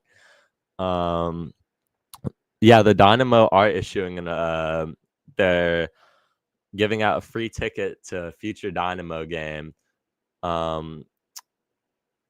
to fans because Messi is not playing, and a lot of people spent a lot of money to see Messi play and are not too happy. Our mod says bring in Tucker. I could see Tucker Lepley getting minutes in this game, by the way. I could see Tucker Lepley getting a lot of minutes in the second half, maybe around like the 60th minute. If you need to shake something up with Surreal or Sanabria, if you want to do a lot of rotation, and those midfielders take up a lot of ground. Their legs are very heavy by the end of the game. They do a lot for the Galaxy. So if they want to preserve them for Wednesday's match, that is the move right there. But yeah, the Dynamo are, the later game, they are they're issuing free tickets and an apology for Messi not playing, which is just like, I don't know. I know the Galaxy with Beckham at a point we're always like, MLS's favorite team. So I'm not, I know we were that at a point where everyone came to see Beckham. Whether it was an away game, home game, everyone wanted to see Beckham. Same thing with Messi, even more though, because, he's an all-time great. Well, so is Beckham, but, Messi's like, up there in the GOAT debate. I'm not going to argue Messi or Ronaldo or one way or the other, but I won't do that on this live stream. But it's interesting. I don't love this whole Messi league soccer and how everything's about Messi. I think it's a bit annoying, especially when, if you guys watch the Galaxy documentary, if you guys watch any of the Galaxy documentary, it was as I say that, I'm getting a Messi ad right now for, like, what is this, Lowe's? He's just everywhere. This whole Messi league soccer thing is a bit annoying, but it is what it is. We were that at a point, so you can't be too mad with it. But I just, when we, back to the documentary, we in our documentary, I think Sean pointed this out in the description of the championship game. The first thing it said was like, it was basically like, I don't know word for word. It was like without Messi, who's gonna win MLS Cup? And it's just like, shut up. This is not about Messi. This has nothing to do with Messi. Like, not everything's about Messi. He got first rounded. What time do you think Vanny will make subs? It depends how the game's going, honestly. If the Galaxy are looking very good out of the start of the second half, I think he waits. I think he waits a bit on the subs. If the Galaxy are a bit lethargic, I think he will pull the trigger on it a lot earlier, probably around the 60th minute. But if I had to put a time frame on it, probably 65th, I think, is about a good happy medium to that. So yeah, we'll see as that goes. Substitutions wise, if you were wondering, fresh legs are very important, especially when you have to play midweek. I think it's very crucial to be able to rest some guys who need it. So, all right, I'll talk about Tucker Lepley a bit here because we have really nothing else because the second half isn't kicking off right now. Tucker Lepley, I think, is a player with a lot of potential for the Galaxy. Obviously, I believe number 52 overall pick in the 2024 MLS Super Draft. He is a player that the Galaxy see have a lot of promise. He played a lot for Ventura County last season. I think it's cool to see him on the bench, honestly, for this upcoming season. He's our moderator's favorite player. So if you ever want to talk about Tucker Lepley, just talk to our moderator. Yeah, he's on the Lepley hive. But I think I think he's a good player. I think he's a solid Ventura County player who could make a 60-second pick. Yeah, 60-second pick in the I got the second number right. 60-second pick in the 2024 draft. But yeah, I like Tucker a lot. We'll see how many minutes he makes. How many minutes he gets this game, if any. But the Galaxy are back for the second half now, and we are dialed in. They're in the team huddle right now. We are all set. Julian Ade comes in for Amiro Garces as the first substitution. Will be at halftime. Not a huge shocker, I guess. I guess you're gonna see Ade play more, probably left back, and then they'll switch Nelson to right back. I mean, they could do it either way, but maybe that's to be expected. You want to save Amiro Garces for midweek. So yeah, we're almost underway here. We will it looks like John Nelson is playing right back now. John Nelson has indeed swapped over to the right back spot, and we are underway. Vancouver Whitecaps take the kickoff for the second half. Julian Ade will be playing left back, Nelson right back. So we will see how that works as the second half goes along. I don't think it should be a surprise. I don't think it should be a surprise to anyone, but Jaden Nelson, probably been Vancouver's best player this game. He's been threatening in every single way. Whenever he gets on the ball, he's been the guy they go to. So yeah, he's the player to pay attention for as this goes on. Let's see. Yeah. Throw in Vancouver. Tristan Blackman takes the deep throw in, launches it wide. I like a player with the long throw, and I think that's always fun. Laborda heads it. Oh, very dangerous opportunity for the Whitecaps. He just isn't able to get his foot extended out enough to get that one. Garces is Garces hurt or pulled early for rest? To my knowledge, which is very limited right now. Oh, that's a difficult back pass. It is rest. I could be wrong though. He did look like he was in pain at some point. So I'll give you updates as I follow LA Galaxy Buzz on Instagram, and I will have updates probably after the match. We won't know until after the match what's going on with Garces. I mean, if it is an injury, that would really hurt. But yeah, we are here. Vancouver Whitecaps. Sanabria chases the ball down, but that's going to be a Whitecaps goal kick now. We'll see as the Galaxy build into the second half how we go. But Laborda on the ball. Miguel Berry pressing Takayoka. Takayoka is a bit questionable playing out of the back. If we could press him a lot, I think that would be very good for the Galaxy. Sanabria, nice challenge in the midfield. He goes down. He's in a lot of pain right now. He is in a lot of pain. The game's going to get stopped. Sanabria took a nasty challenge. He put everything on the line for that challenge. And I think that's Ocampo. I don't think it was a foul, but that is rough. You might see the physios go onto the field. Yeah. Oh, he got stepped on by Ocampo. That might actually That probably should have been a foul. Ocampo tried to play the ball, but instead he got a large portion of Sanabria's foot. And he's still down. He's still down right now. They're holding off the physios though. The players are just around them, and he is gingerly getting back up. So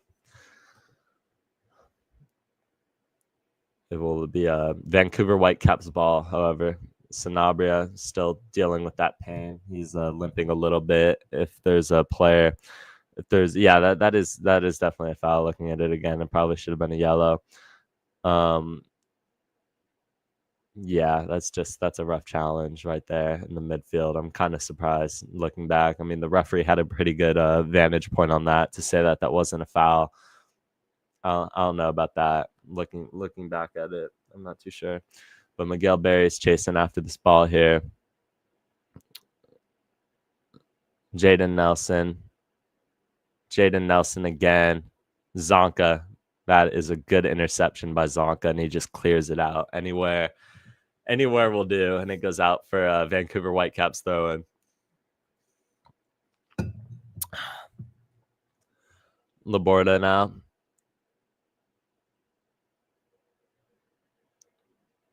Oof. Yeah, cleared out by John Nelson again.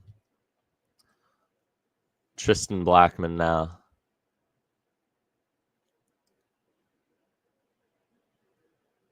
The Whitecaps working in the Galaxy's half. They switch the field of play. They have a lot of space down the swing. Julian Ade pressing them. Whitecaps looking to cross it. Jaden Nelson's going to have a cross. Oh, Brian White almost gets on the end of that. Barely misses. And he just can't connect enough with that. Jaden Nelson crossed into the box, but Brian White ultimately cannot get his head on that. And it will be a LA Galaxy goal kick. Yeah, just looks a lot closer on the replay. I don't know if he would have got a great connection on that, but he was there, which is a bit concerning to see. Whitecaps throwing now. We just spray the ball out wide. See any Greg Vanney tactical adjustments in the second half? Yeah, the reffing has been very questionable this game. You know, I know. I kind of talked about not knowing the referee before the game, but I don't know his name. But I think I will. I think I'll recognize it now because he just has not been making the best of calls this game. It was just a dangerous tackle on Sanabria. Like, there's only been one yellow card for the Whitecaps, I believe, to Sebastian Berhalter, and there's been 2 or 3 on the Galaxy. And I would say the Whitecaps have had a lot more of the dangerous challenges than the Galaxy. So, just not really being consistent with dishing out yellow cards. But the Whitecaps, once again, just trying to work through our midfield with Ryan Gauld. Yeah, and the little tap from Peck was yellow. Yeah, I mean, that's what I mean by consistency. If we're not calling that a foul, if we're not calling that a yellow card, let alone a foul, and then Jaden Nelson's trying another yellow card for the Galaxy for Diego Fagundes. There we go. That's just ridiculous. There's zero consistency in this yellow card issuing right now because the fact that they could step on Lucas Sanabria's foot and then that, which is just a normal foul call on Diego Fagundes, gets turned into a yellow card on his first infringement is ridiculous. So yellow card Diego Fagundes and a good set piece opportunity for the Whitecaps. These yellow cards are really amounting for the Galaxy. This is a bit ridiculous. It just a bit unserious when it comes to issuing yellow cards because they're not issuing out the same, the Galaxy and the Whitecaps. Also worth noting that the referee is Canadian. That just clicked in my head because I saw it earlier. I saw on, I believe, the Corner of the Galaxy Discord that the referee is Canadian. If you want to start any conspiracy theories over here, maybe a little Canadian bias. Novak Mitrovic now. Novak Mitrovic just opts to play Maya Yoshida, who's working through the midfield. Diego Fagundez, Elijah Winder now. Just trying to switch the point of attack. Do I think Mitrovic has better distribution? That's a question to be had. I will say the Galaxy are a lot more confident playing out of the back with Novak Mitrovic, but I think honestly, I think Novak Mitrovic has had a lot of questionable moments with distribution. I think it's okay to call that out. I think he's been doing good with shot stopping, maybe a little better of a shot stopper than I expected he would be. But that being said, his distribution has been a bit questionable now. I mean, it's been 2 games where he's had some moments where it's like, you know, we could have, I mean, obviously he takes some of the blame of the first goal San Diego scored. And this game, he had a couple moments where it was like, yeah, you need to clean up the distribution a little bit. So yeah, I think it's a fair criticism to say that maybe he hasn't had better distribution than John McCarthy so far, but I do think he does. He's been fine shot stopping. I don't think there's been a real drop off there, which has been maybe a bit unexpected. John McCarthy wasn't a great ball distributor, though. I don't think we can forget that.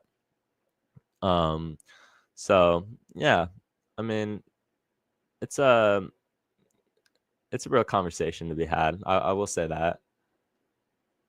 Sebastian Berhalter plays it through the wing for the Whitecaps. Whitecaps building up now. Just playing very patiently. The Galaxy are very solid in their formation right now. They're not bending or breaking for the Whitecaps. It's just really counterattacks that have been threatening so far. That being said, Jaden Nelson, they're double pressing him. Diego Fagundez does an excellent job at pressing and winning that ball back, and then that will go out for an LA Galaxy goal kick.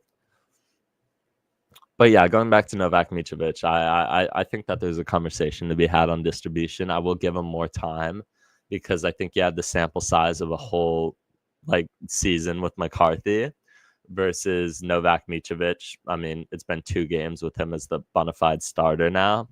So I wouldn't say I wouldn't swing one way or another. Ask me in a few weeks and I'll have a clear answer on that. And he he just clears the ball right to the Whitecaps in the midfield. So I mean, it's a bit sloppy. I'm sure Kevin Hartman and the goalkeeper staff will work on that with him in training. Jaden Nelson now working on Julian Ade. Julian Ade gets beat. Oh, Novak Mitrovic wants a foul call there, but it's going to be a throw in deep in Galaxy territory. And you know that the Whitecaps are very capable of taking these long throw-ins, which are almost like a corner kick. You know, with the aerial presence that they have of Brian White. They're very dangerous off of that, but they're just going to opt to play it short. Laborda now. Laborda to Veselinovic. Now Kubas on the ball. Ryan Gauld. Brian White. Zonka. Good interception. That is a good interception. Zonka's had a good game. I do enjoy watching Zonka ball. That is he's been a bright spot for the Galaxy. If you're looking at any positive takeaways so far from this game, I think Zonka has proven that he's been more than capable of being a Martin Cáceres replacement. He's not a Jalen Neal replacement. I actually heard that the Jalen Neal replacement is within the academy right now. So Zonka is more of like a Cáceres replacement. We didn't see a lot of Cáceres last year, given his injuries that he's been suffering.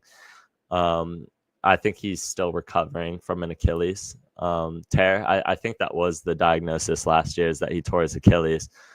And I think Zonka's been more than capable this game. So I do enjoy that. Galaxy applying a high press here, trying to just turn over the ball deep in Whitecaps territory. They do that. Maya Yoshida recovers. Edwin Cerrillo, just a bad ball by Cerrillo. The Whitecaps are countering now with Ocampo. Ocampo working on Sanabria now. Ocampo is going to play in the midfield of Kubas. Kubas to Veselinovic.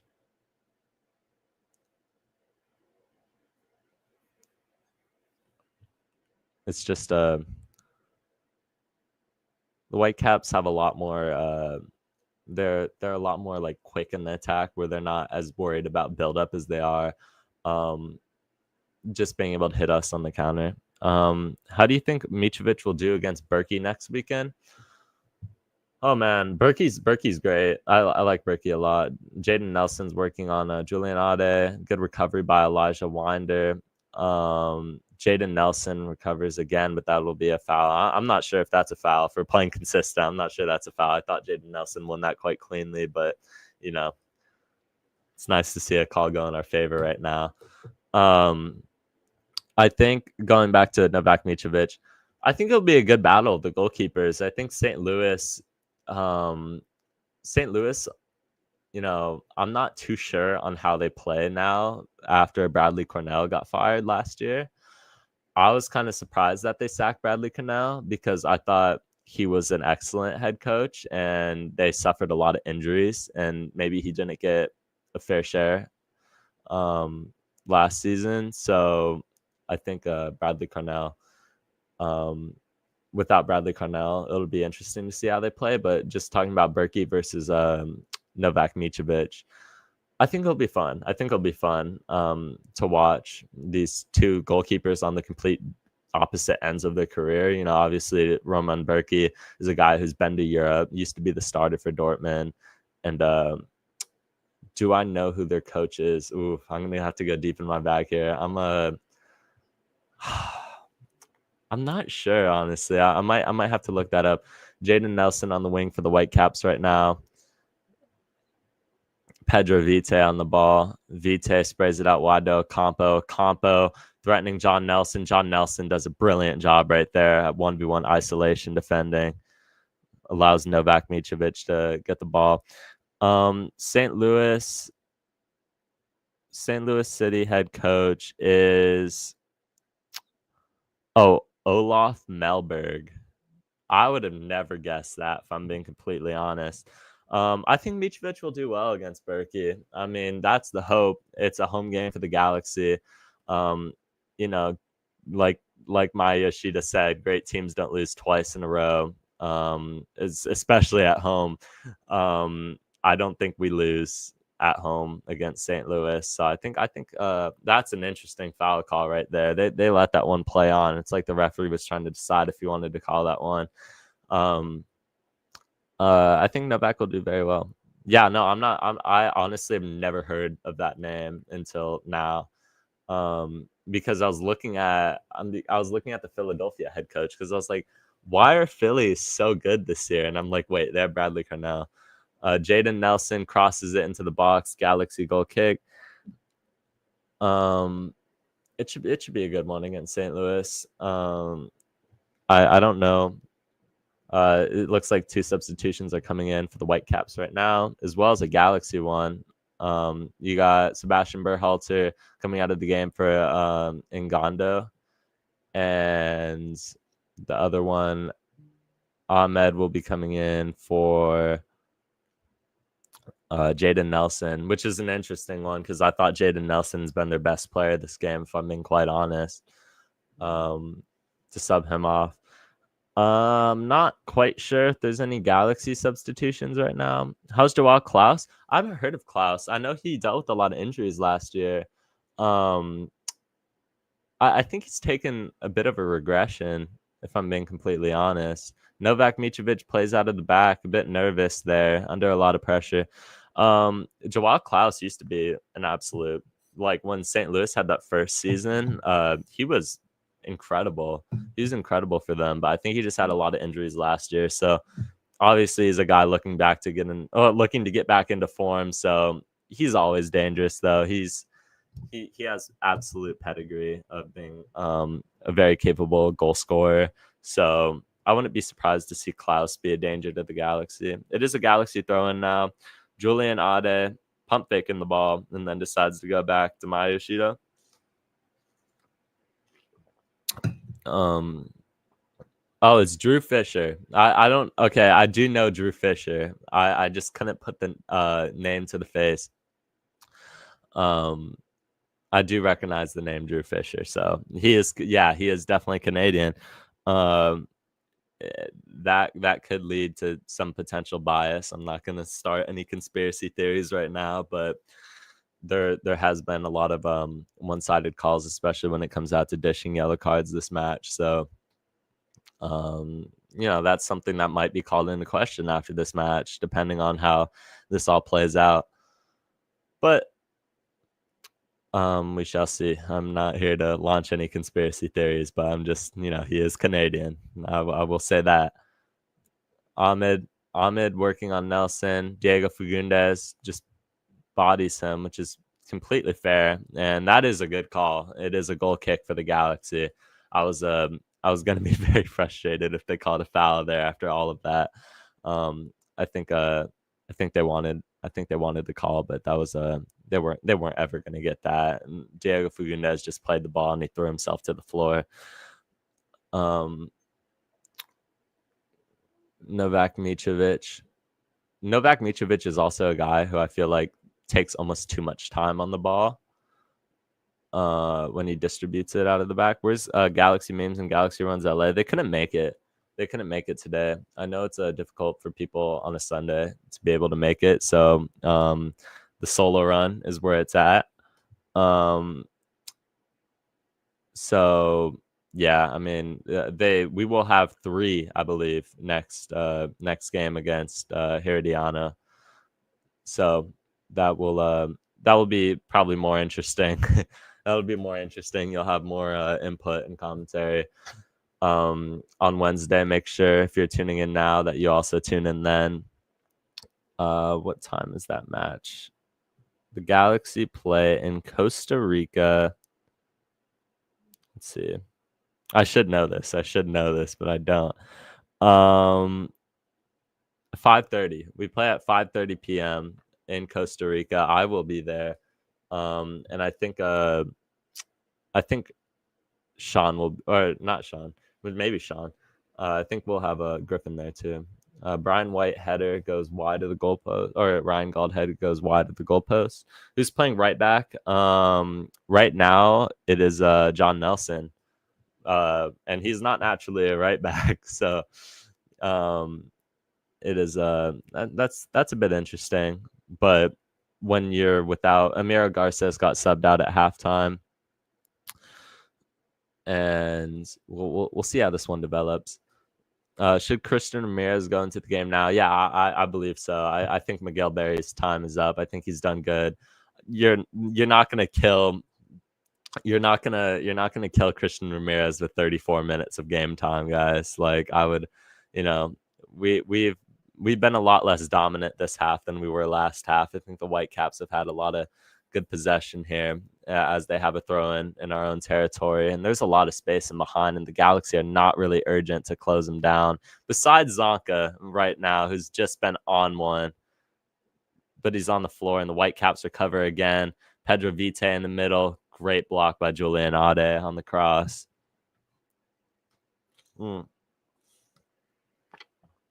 Yeah, there should be substitutions. There should be more substitutions than there has been. The Whitecaps working it down the center. They cross it in the middle, and man's wide open. Oh, man. Pedro Vite crosses it in. Julian Ade, that hits him right where you did not want to be hit, if you know what I mean. And he is in some pain as it will go out for a Whitecaps corner kick. Oh, man. Having played soccer, that is the worst place to be. That is the worst place to be absolutely nailed with a cross. Oh, man. Rough on Julian Ade. He is feeling it right now. I know we'll get some clip of that after the game because there was an interesting pan over to him right there. Grabbing exactly where he is in pain. It will be a Whitecaps corner kick swung into the box. And out. It will be out for another Whitecaps corner kick. I'm not sure who that went off of, but it seems like the Whitecaps wanted another corner. It looks like that comes off of Elijah Wander just slightly. So it will be another Whitecaps corner right now. Ryan Gauld to take in front of the Whitecaps supporters. They have some very tall threats in the box like Brian White and Tristan Blackman. Swung in by Ryan Gauld. They do a decent job, but Ocampo takes a hit. Oh, man, that nails Maya Yoshida on the shot. Good block by Maya, though. Absolutely putting his life on the line for the club. Love to see it. Ocampo received the ball at the top of the box, hits it on the volley, and just nails Yoshida in the head. Yoshida falls directly to the floor, but it's going to be another corner kick for the Whitecaps. As you see them piling on, it is now the 69th minute. Ryan Gauld to take the corner kick. Yoshida put his life on the line. Love to see it, as did Julian Ade, for being completely honest. I think Ade probably felt the pain even worse than Yoshida did there. But it will be another corner kick swung in by Ryan Gauld right now. Swung into the center. Back post, Veselinovic trying to get control of the ball. Good block by the Galaxy. Takes another strike, cleared out again. Good blocks by the Galaxy. Just making sure they congest the middle on the corner kicks. Whenever they receive the ball at the top of the box, there's no space for the team to take a shot. Incredible blocks, and it will be out for a Whitecaps throw in. They will take a deep throw in. It'll be Tristan Blackman swinging it into the box. Takes the throw in. Veselinovic in the center. It'll go right back out to midfield now. I believe that is Sebastian Berhalter on the ball. Pedro Vite now. We're now 2 hours and 11 minutes into the stream, by the way. Which is thank you guys for tuning in. I do appreciate it. I do appreciate it a lot. Make sure to tune in next or on Wednesday. We were right back in action on Wednesday. So yeah, I do appreciate the support as usual. Make sure to leave a like if you're here and subscribe. Whitecaps take the throw, but it'll be stopped by a delay for a substitution, and you will see Christian Ramirez enter the game now for Elijah Winder, and Marco Royce on turf is here now. Marco Royce will substitute into the game for Miguel Berry. Oh no, Ramirez for Berry and Royce for Winder, which makes more sense. I thought I saw it the other way. So Miguel Berry, Elijah Winder come out of the game. Marco Royce and Christian Ramirez in. Good substitutions for the Galaxy. I think they really want to win here. So, Greg Vanny is proving that, hey, even though it's turf, we want Marco Royce to come in, provide something and attack something fresh. And we are here now. John Nelson clears the ball out of our own spot. Gabriel Peck, who's been very quiet this half, is back on the ball and then gets quickly dispossessed by the Whitecaps. Tristan Blackman now out of the back. Vancouver in their own half. Yeah, Royce on turf. Let's just hope for the best. I mean, hoping for no injuries. That's why Garza scares me a bit, because the turf always makes everything so much worse. Tristan Blackman playing into the Galaxy's third. Blackman dribbling the ball is not going to get that foul call. Gabriel Peck deep in our own half. And that will be a stoppage for a head injury. It looks like that is Lucas Sanabria down and Tristan Blackman collided heads. So that will be obviously an immediate stoppage in play. If you didn't know, any injury to the head, they have to immediately stop with new concussion protocols. It just looks like it wasn't a foul whatsoever. Tristan Blackman was on the ball, and then I don't even know. He might have banged his head on the turf. It looks like they both might have banged their head on the turf, because there didn't seem to be any sort of collision. But the physios are out on the field for both teams, and there will be a stoppage. Both teams are getting water, so I suggest everyone takes a drink of water, as we got 18 minutes left plus any stoppage time, which obviously this will add to it. So yeah, still 1-1 between the Galaxy and the Caps. I think a draw would be a positive result out of this match. Obviously, you want to win, and I think Greg Vanny's showing that. Hey, oh, thank you, Alka. I appreciate it a lot, Alka. Anytime you want to play pro clubs, I'm back at it.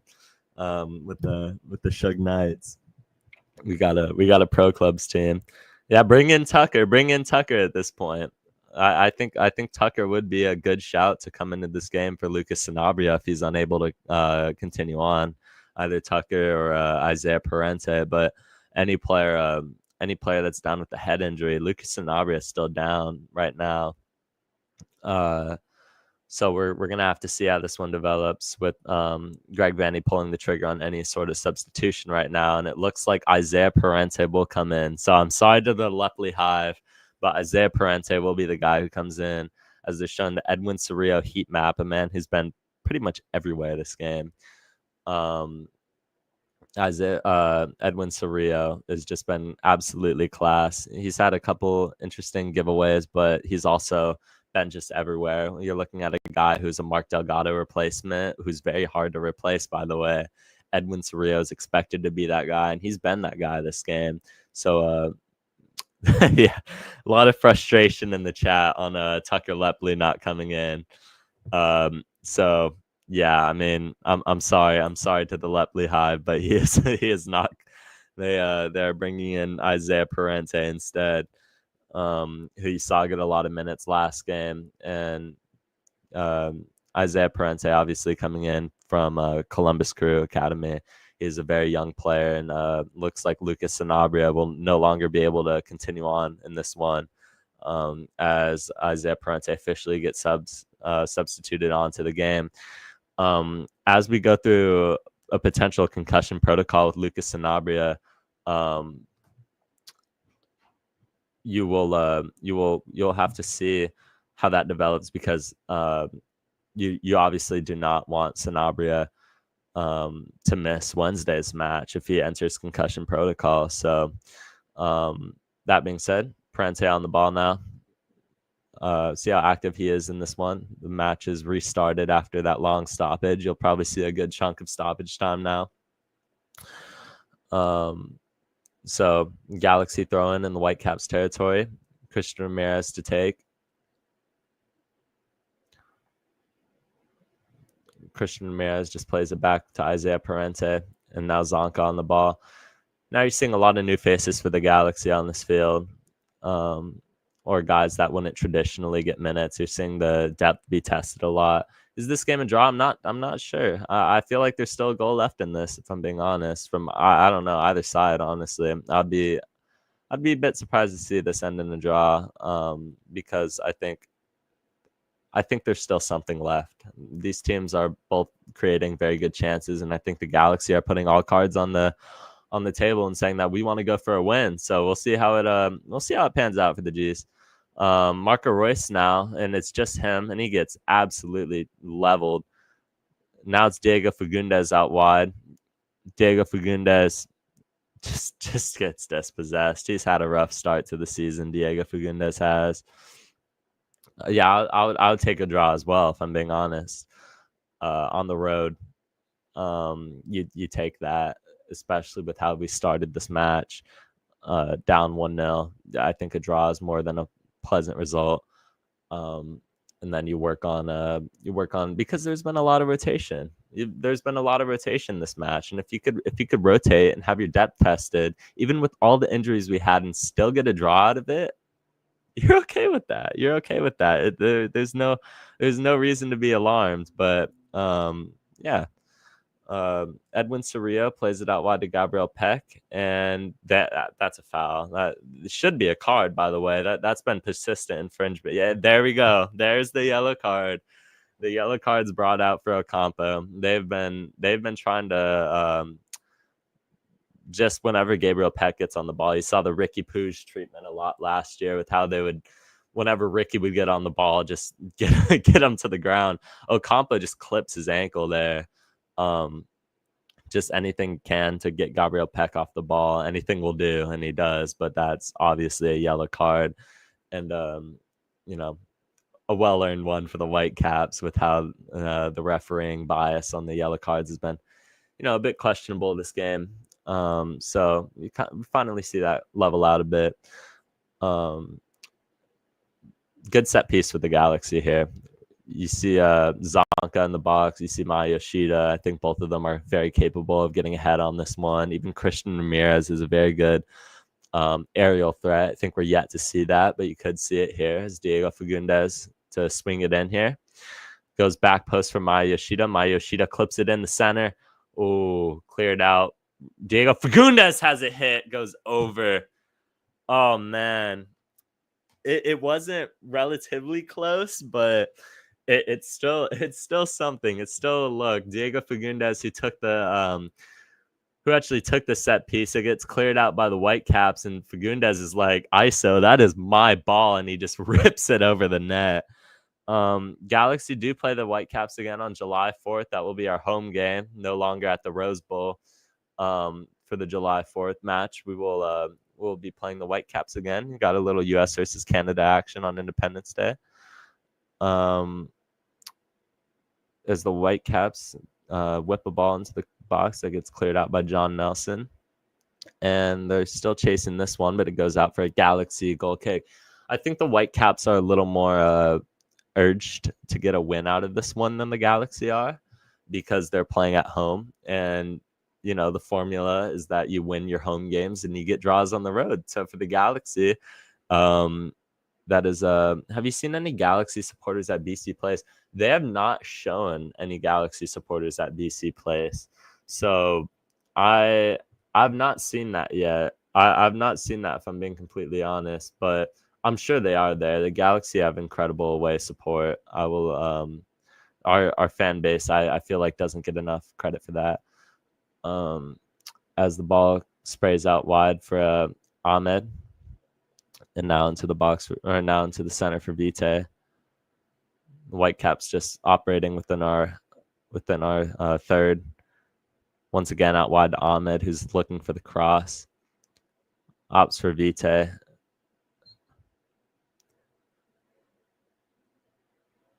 lot of numbers up front for the Whitecaps right now. Veselinovic back out for Vite. That might be a foul. Okay. That it's not gonna be. I think that's a good call. Another guy in the chat who has money on the Galaxy. Hey, we got 10 minutes. We got 10 minutes plus stoppage time to salvage 3 points out of this one. So I mean, if you get a win out of this, what an incredible result that would be. I absolutely hope we could pull something out of this right now. Novak Mitrovic is out of bounds, and now Gabriel Peck will take the throw in. Wish it could have been against Montreal and Jalen Neal. Yeah, I agree. We don't play Montreal often though. I think 1/4 of July a couple years ago we did the back before we used to do the Rose Bowl games. It used to always be kind of the Galaxy versus Canadian teams. I remember back when Vanny was with Toronto, it used to be Galaxy Toronto. I remember one of the years. And then the whole fireworks show after. It's always a good spectacle if you want to go to any Galaxy game this year. 4th of July one's always a good one. Marco Royce is making a run. Cerrillo doesn't hit him. But Parente, just bad first touch by Isaiah Parente. The Galaxy pressing Takayoko up high again, trying to force an error in their own third. And they will. Maya Yoshida's been very good with the 50-50 balls this game. We're getting into crunch time. I feel like any goal now that gets scored would be game. So you are getting into the make or break moments when it comes back to things in the season that you look back on and you say, well, if we wouldn't have given up a goal here, things would have been different. That's why you really need to lock in. That being said, the Whitecaps have the ball. Brian White, Diego Fagundes has been playing a very, very good defensive. That has to be a foul. On the Whitecaps, and it's not going to be. Parente loses the ball easily. Yeah, that wasn't a first. That was not a good first touch, if I'm being completely honest. as it goes out wide for the Whitecaps. They're looking for men in the box. Brian White almost gets his head on it. Yoshida's down with a head injury. Yeah. Yoshida nailed his head on that collision with Brian White right there. Yeah, let's hope Mayo's okay. He looks to be in some discomfort here. You already saw one head injury from the Galaxy this game that forced a substitution. Yeah. Oof, yeah, Brian White just absolutely he goes up for the ball. I mean, it's a fair thing, but I think his shoulder just nails Yoshida in the head. So I know I know that's probably causing him a lot of pain. Let's just hope that's not anything like a concussion and he could continue playing. But they have the physios with him now. I do believe you have to sit out after a certain number of minutes. They're going through the concussion protocol with Maya Yoshida right now. So once again, there'll be a lot of added time. Don't be surprised to see a big number like 8. I would put on it right now. I would say 8 is pretty fair. We haven't played as many minutes this half because there's been a lot of stoppages, and this is the second concussion stoppage. You just really hope that Maya Yoshida is able to stay in this game. Yeah, I mean, 10 minutes is another good call. I could see anywhere within the range to 8 to 10. So see how this one unfolds. But we'll see if Yoshida can carry on here. Let's see.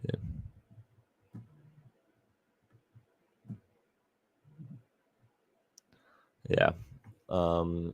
Maya Yoshida will have to go to the sideline right now. Yeah, where's Chris Mavinga when you need him, man? Where's Chris Mavinga? He is Chris Mavinga is flying airplanes. That he is a pilot now. He was working on becoming a pilot. And after his time with the Galaxy ended and we're still paying his contract, he was like, you know what? I'm going to go out and become a pilot, which is arguably a lot more sustainable of a career if you're Chris Mavinga than soccer is, because he's going to be able to be making a pretty good wage while having something, you see a lot of soccer players after they retire be, unable to you got a substitution for the Whitecaps. You got Ryan Gauld coming out of the game, which is always a good thing. Ryan Gauld's always an issue.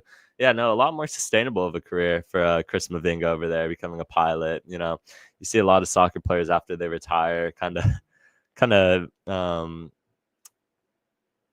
if you're an MLS player, you're not making crazy wages unless you're a DP. That being said, Gabriel Peck on the ball. Gabriel Peck has a strike right to Takayoka's hands. Good luck for the Galaxy, though. Maybe Gabriel Peck had a better option there. But anyway, just going back, becoming a pilot's probably a good thing for Chris Mavinga, because after that, after some of the performances he put in, especially against LAFC, I don't think he was entirely cut for the whole soccer thing. No offense, Chris Mavinga. He followed me on Twitter. Back when I had it. So Pedro Vite swings it in, and that's 2-1 Vancouver. Brian White header. I mean, he just absolutely nails the corner flag. The Whitecaps are going to win this one. Brian White hates the Galaxy, and it goes again as he does, just swings, the ball gets swung in from the cross. They've been trying it all game, and we've been pretty good on keeping it away.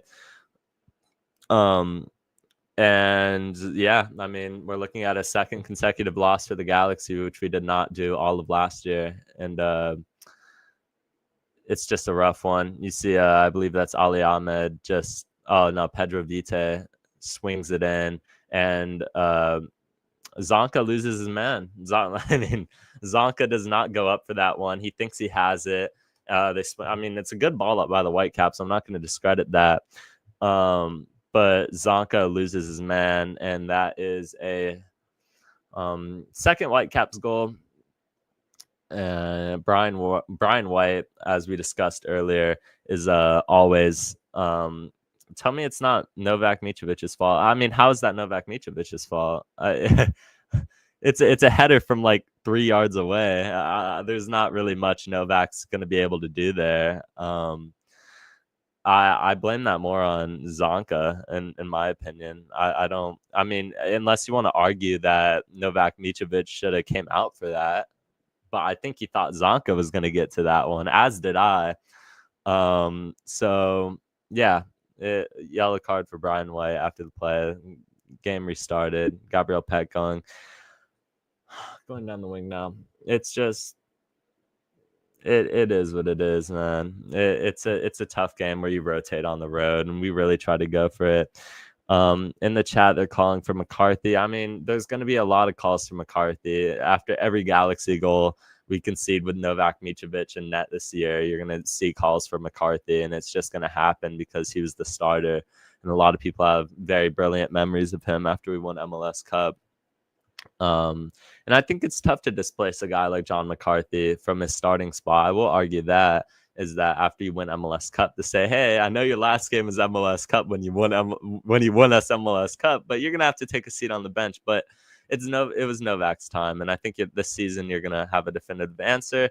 Brian White cleared.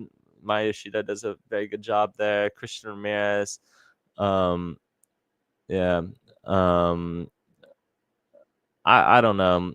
It's a we'll see. There's going to be always discourse. I don't know how you could look at that second goal and blame that on anyone but Zonka for losing his man. And it's difficult because I thought Zonka had a good game thus far, but all it takes is one opportunity. Injury time, I think you're looking at probably 9 minutes now with the goal, maybe 10. We will see in 30 seconds, though. We will see an official word on that in 30 seconds. The Galaxy building out the back with Zonka right now.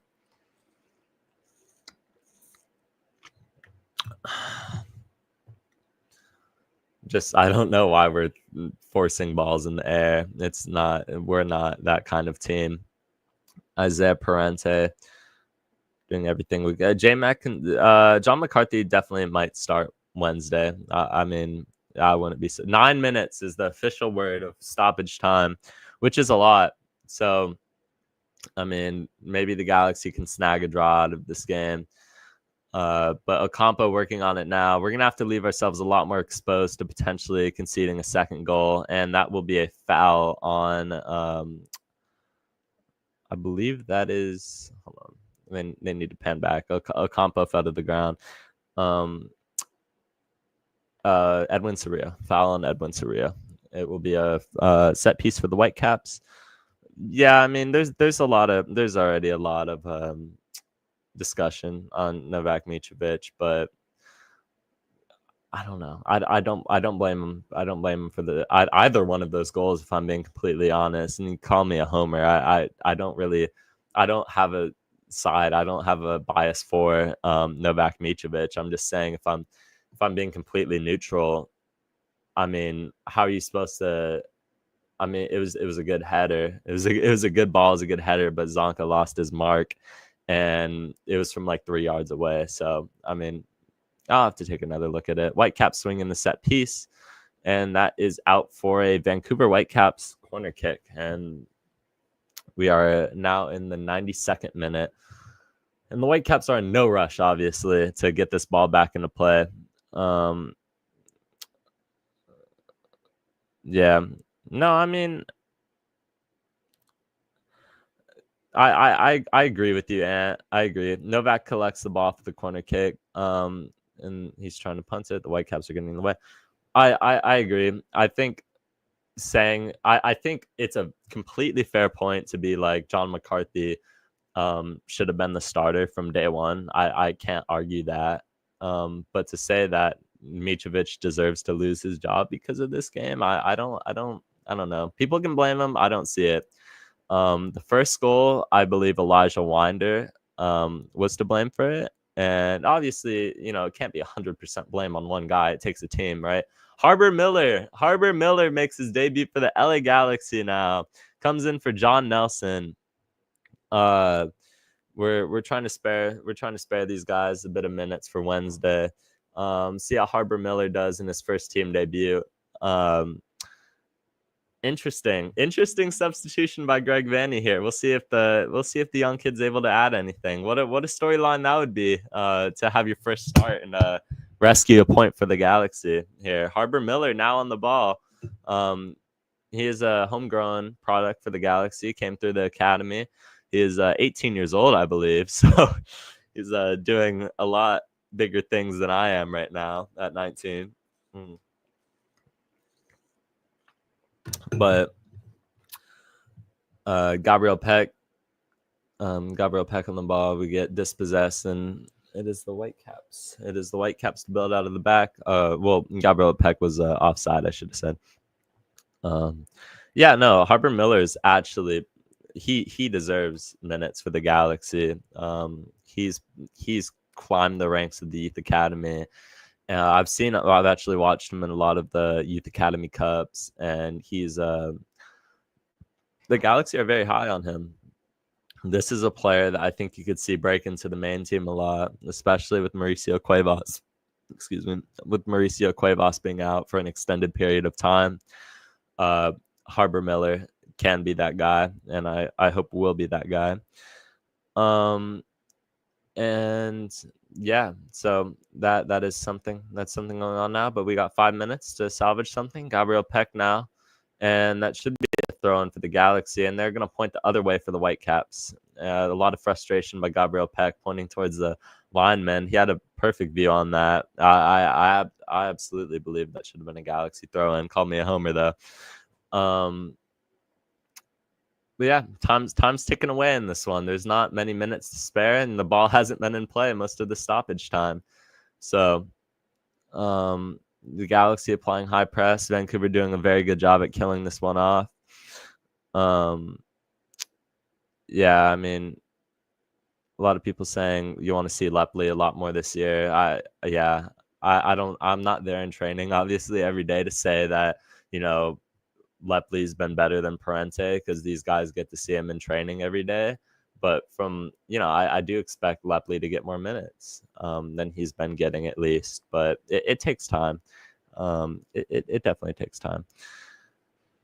Going into the dying minutes, though, or dying moments of this game, we got 4 minutes left, and the Whitecaps are just playing keep away with us right now. The ball's back to Takayoko, and he just sprays it out wide. And Ocampo is just spraying in the center and taking it to the corner if he can, working on Harbor Miller. Harbor Miller does a good job there. Isaiah Parente recovers the ball. Now Miller. Gabriel Peck, and that should be a LA Galaxy throw-in. Peck trying to go quickly.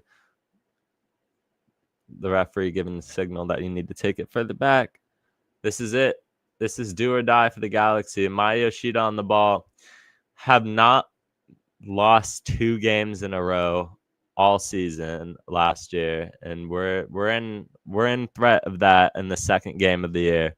So this is it for us. If we could salvage a point out of this, we'd be more than happy. That being said, it is a Vancouver throw in their own half. Diego Fagunda is not happy with that. Not happy with that decision. As is Gabriel Peck on the first one. See the Whitecap supporters right now. Okay, can we pan to the game here? Okay, the broadcast has been interesting. Harbor Miller does a good job at clearing it, but once again out for a Whitecaps throw-in, and they are not in any rush to get this ball back into play. So yeah, I mean, there's 2 minutes. We're in the 97th minute of 99 right now, and this is it for the Galaxy, and this is it. 2 streaks in a row of 2 streaks in a row right now that are on the line, but it is a Galaxy throw-in. They need to go quick here. Julian Ade to take the throw-in. I don't know why we're taking so long on this throw-in. Throw it down the line. It's a good throw, though. Christian Ramirez wins the header, but yeah, I mean, Christian Ramirez is going to press Takayoko now. Julian Ade.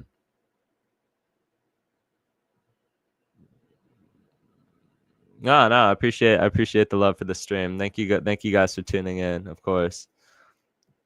You've been Oh, Whitecaps. Oh, good clearance by my Yoshida. Acrobatic. I know that's gonna hurt tomorrow for him at his old age, but uh we'll yeah, I mean, win or lose, we will be here for these streams, and it's a foul. It's the 99th minute now. This is it for the Galaxy. This is the Whitecaps are gonna stay on the ground for as long as possible. This is likely to be the final action of the game.